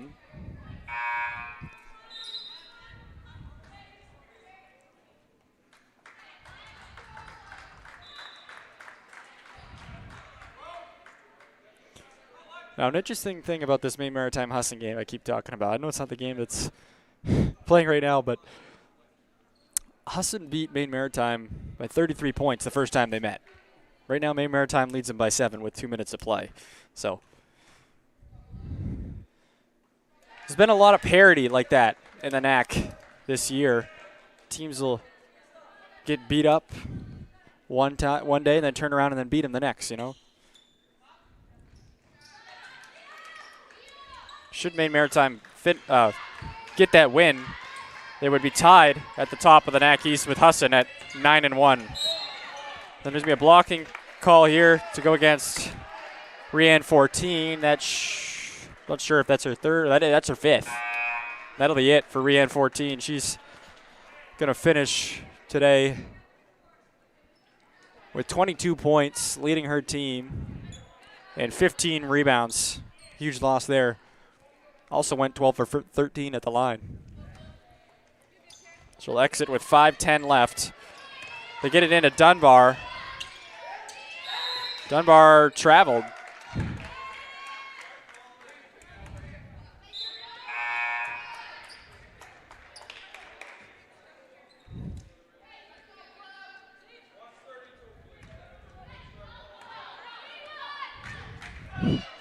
Crompton walks it all the way up again, trying to save precious seconds here.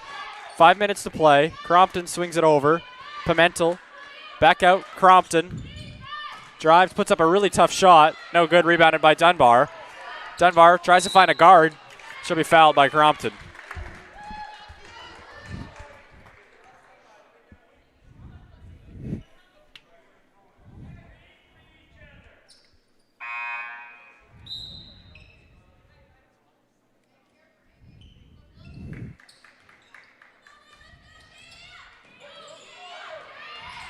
They get it into Wheaton. Wheaton trapped in trouble. Got to find somebody. She finds Dunbar. Dunbar working around Poirier. Gets it to Lexi Ireland. Ireland back to Espeling. Give Espeling 21 in the game now. Three-pointer there from Faith Poirier. Makes it an 8-point game again. And I think a timeout taken by Coach Arsenal will serve as our media timeout as well. It's 76-68. Lyndon refusing to go away. UMPI keeps the foot on the gas here.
Get it into Wheaton. Now Musselman crosses the timeline. Back out to Wheaton.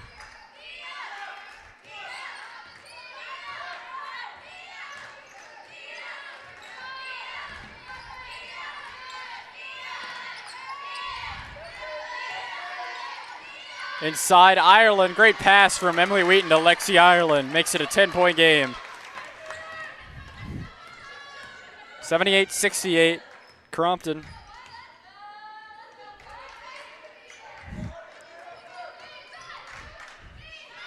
Lob inside, back to Crompton. Finds Garner. Garner doesn't want to go up with it. Tries to outlet it, and then Dunbar goes in transition. Nice Euro step. Emily Wheaton can't finish. Ireland battles for the board, gets it out to Musselman. Now Wheaton drives baseline. The floater is good.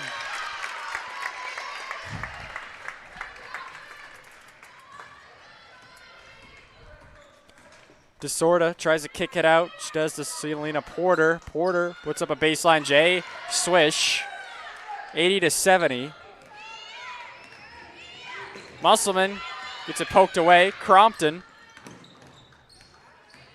looking for somebody. Kicks it out. Poirier for three. Got it. Lyndon, again, refusing to go away. 80-73. Wheaton tries to get to Dunbar. Garner just overran that. Dunbar gets it up. Finds Ireland with space. Ireland, good pass to Espeling. Unselfish basketball there from Lexi Ireland to Paige Espeling. Espeling with 23.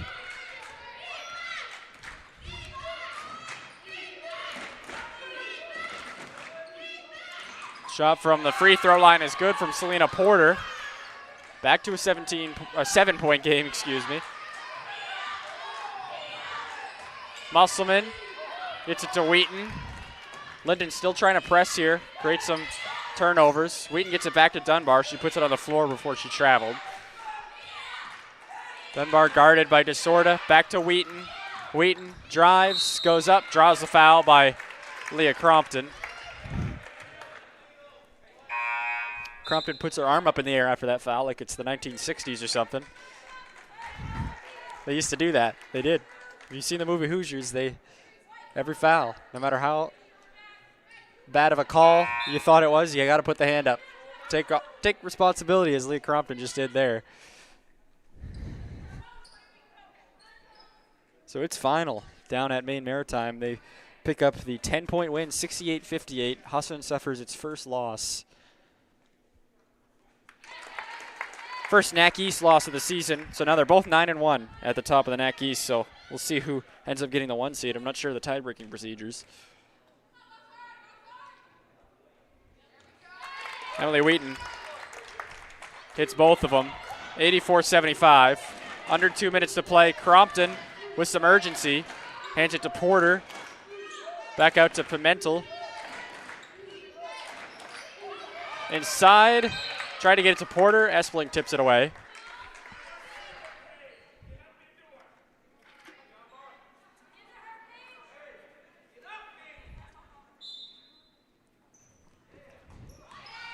Crompton, nice move. Goes to the basket. Back to 7 points. 137. Lyndon needing some stops here. Wheaton gets it to Davia. Davia guarded by Poirier. Up ahead to Mercier.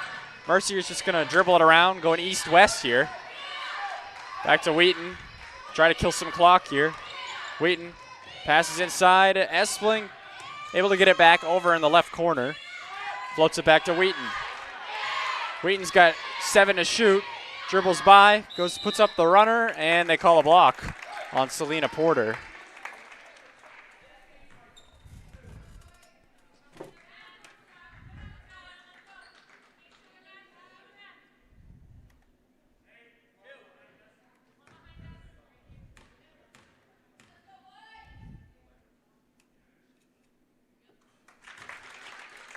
Wheaton gets the first one, 85 to 77.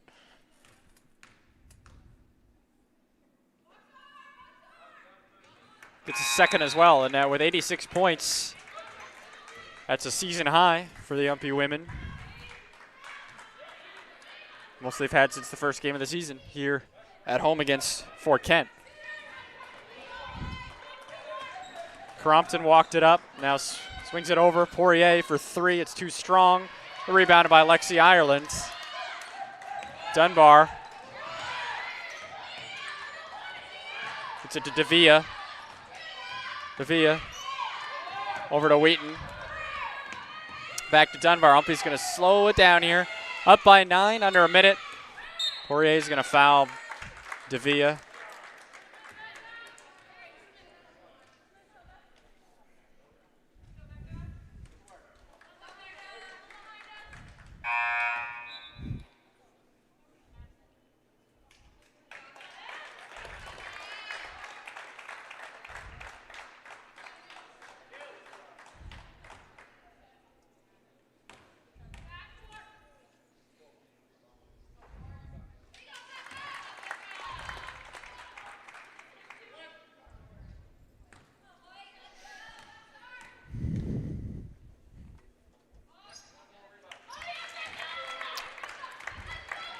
Davia makes it an 11-point game, 88-77. Crompton, Lyndon in desperation mode here. Crompton dribbles it into trouble. Swung over Poirier for 3, and she gets it. Makes it an 8-point game, and then Davia's fouled by Crompton. See, she did it again. She put her hand up in the air. That's me. You don't see that very often.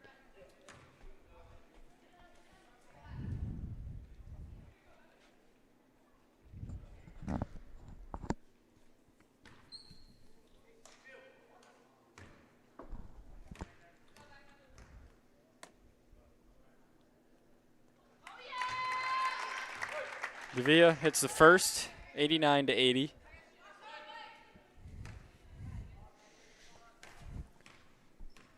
Had some high-scoring games this weekend, that's for sure. The UMPI men went over 100 both times. Women just got to 90.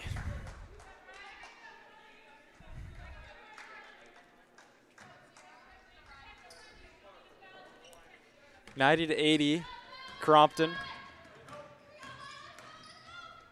Up against Davia, off-balance shot, banks in. 90-82, Davia. Be fouled by Crompton, and that's, let's see how many that is on Crompton. It's her fourth.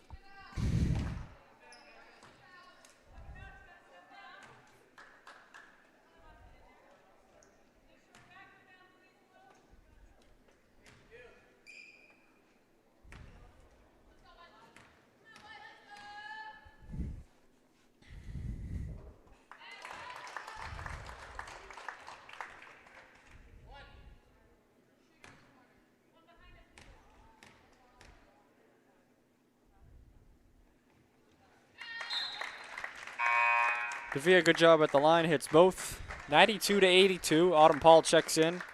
Lexi Ireland will walk off for the final time in the regular season. Crompton pulls up,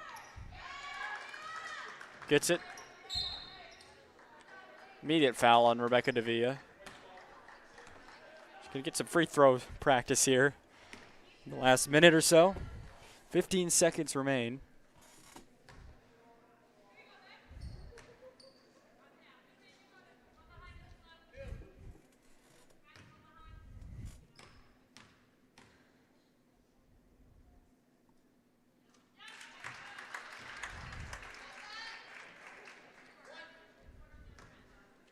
And I'm not going to say it. I'm not going to say it right now.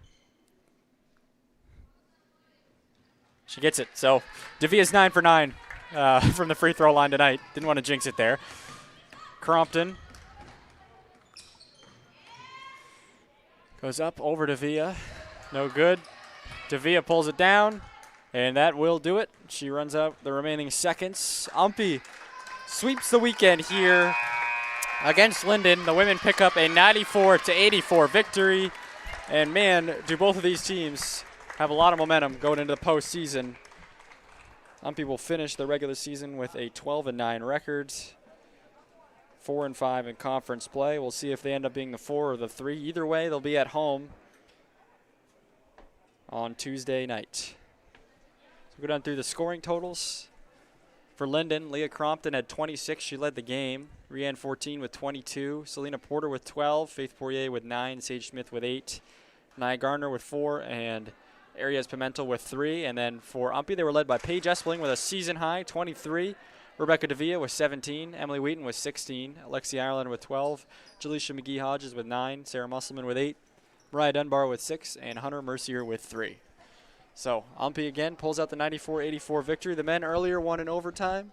They sweep the weekend over the Lyndon Hornets. I'm Ricky Goupel bringing you the play-by-play today. Anthony Sorrell's on camera. We'll see you again on Tuesday night here for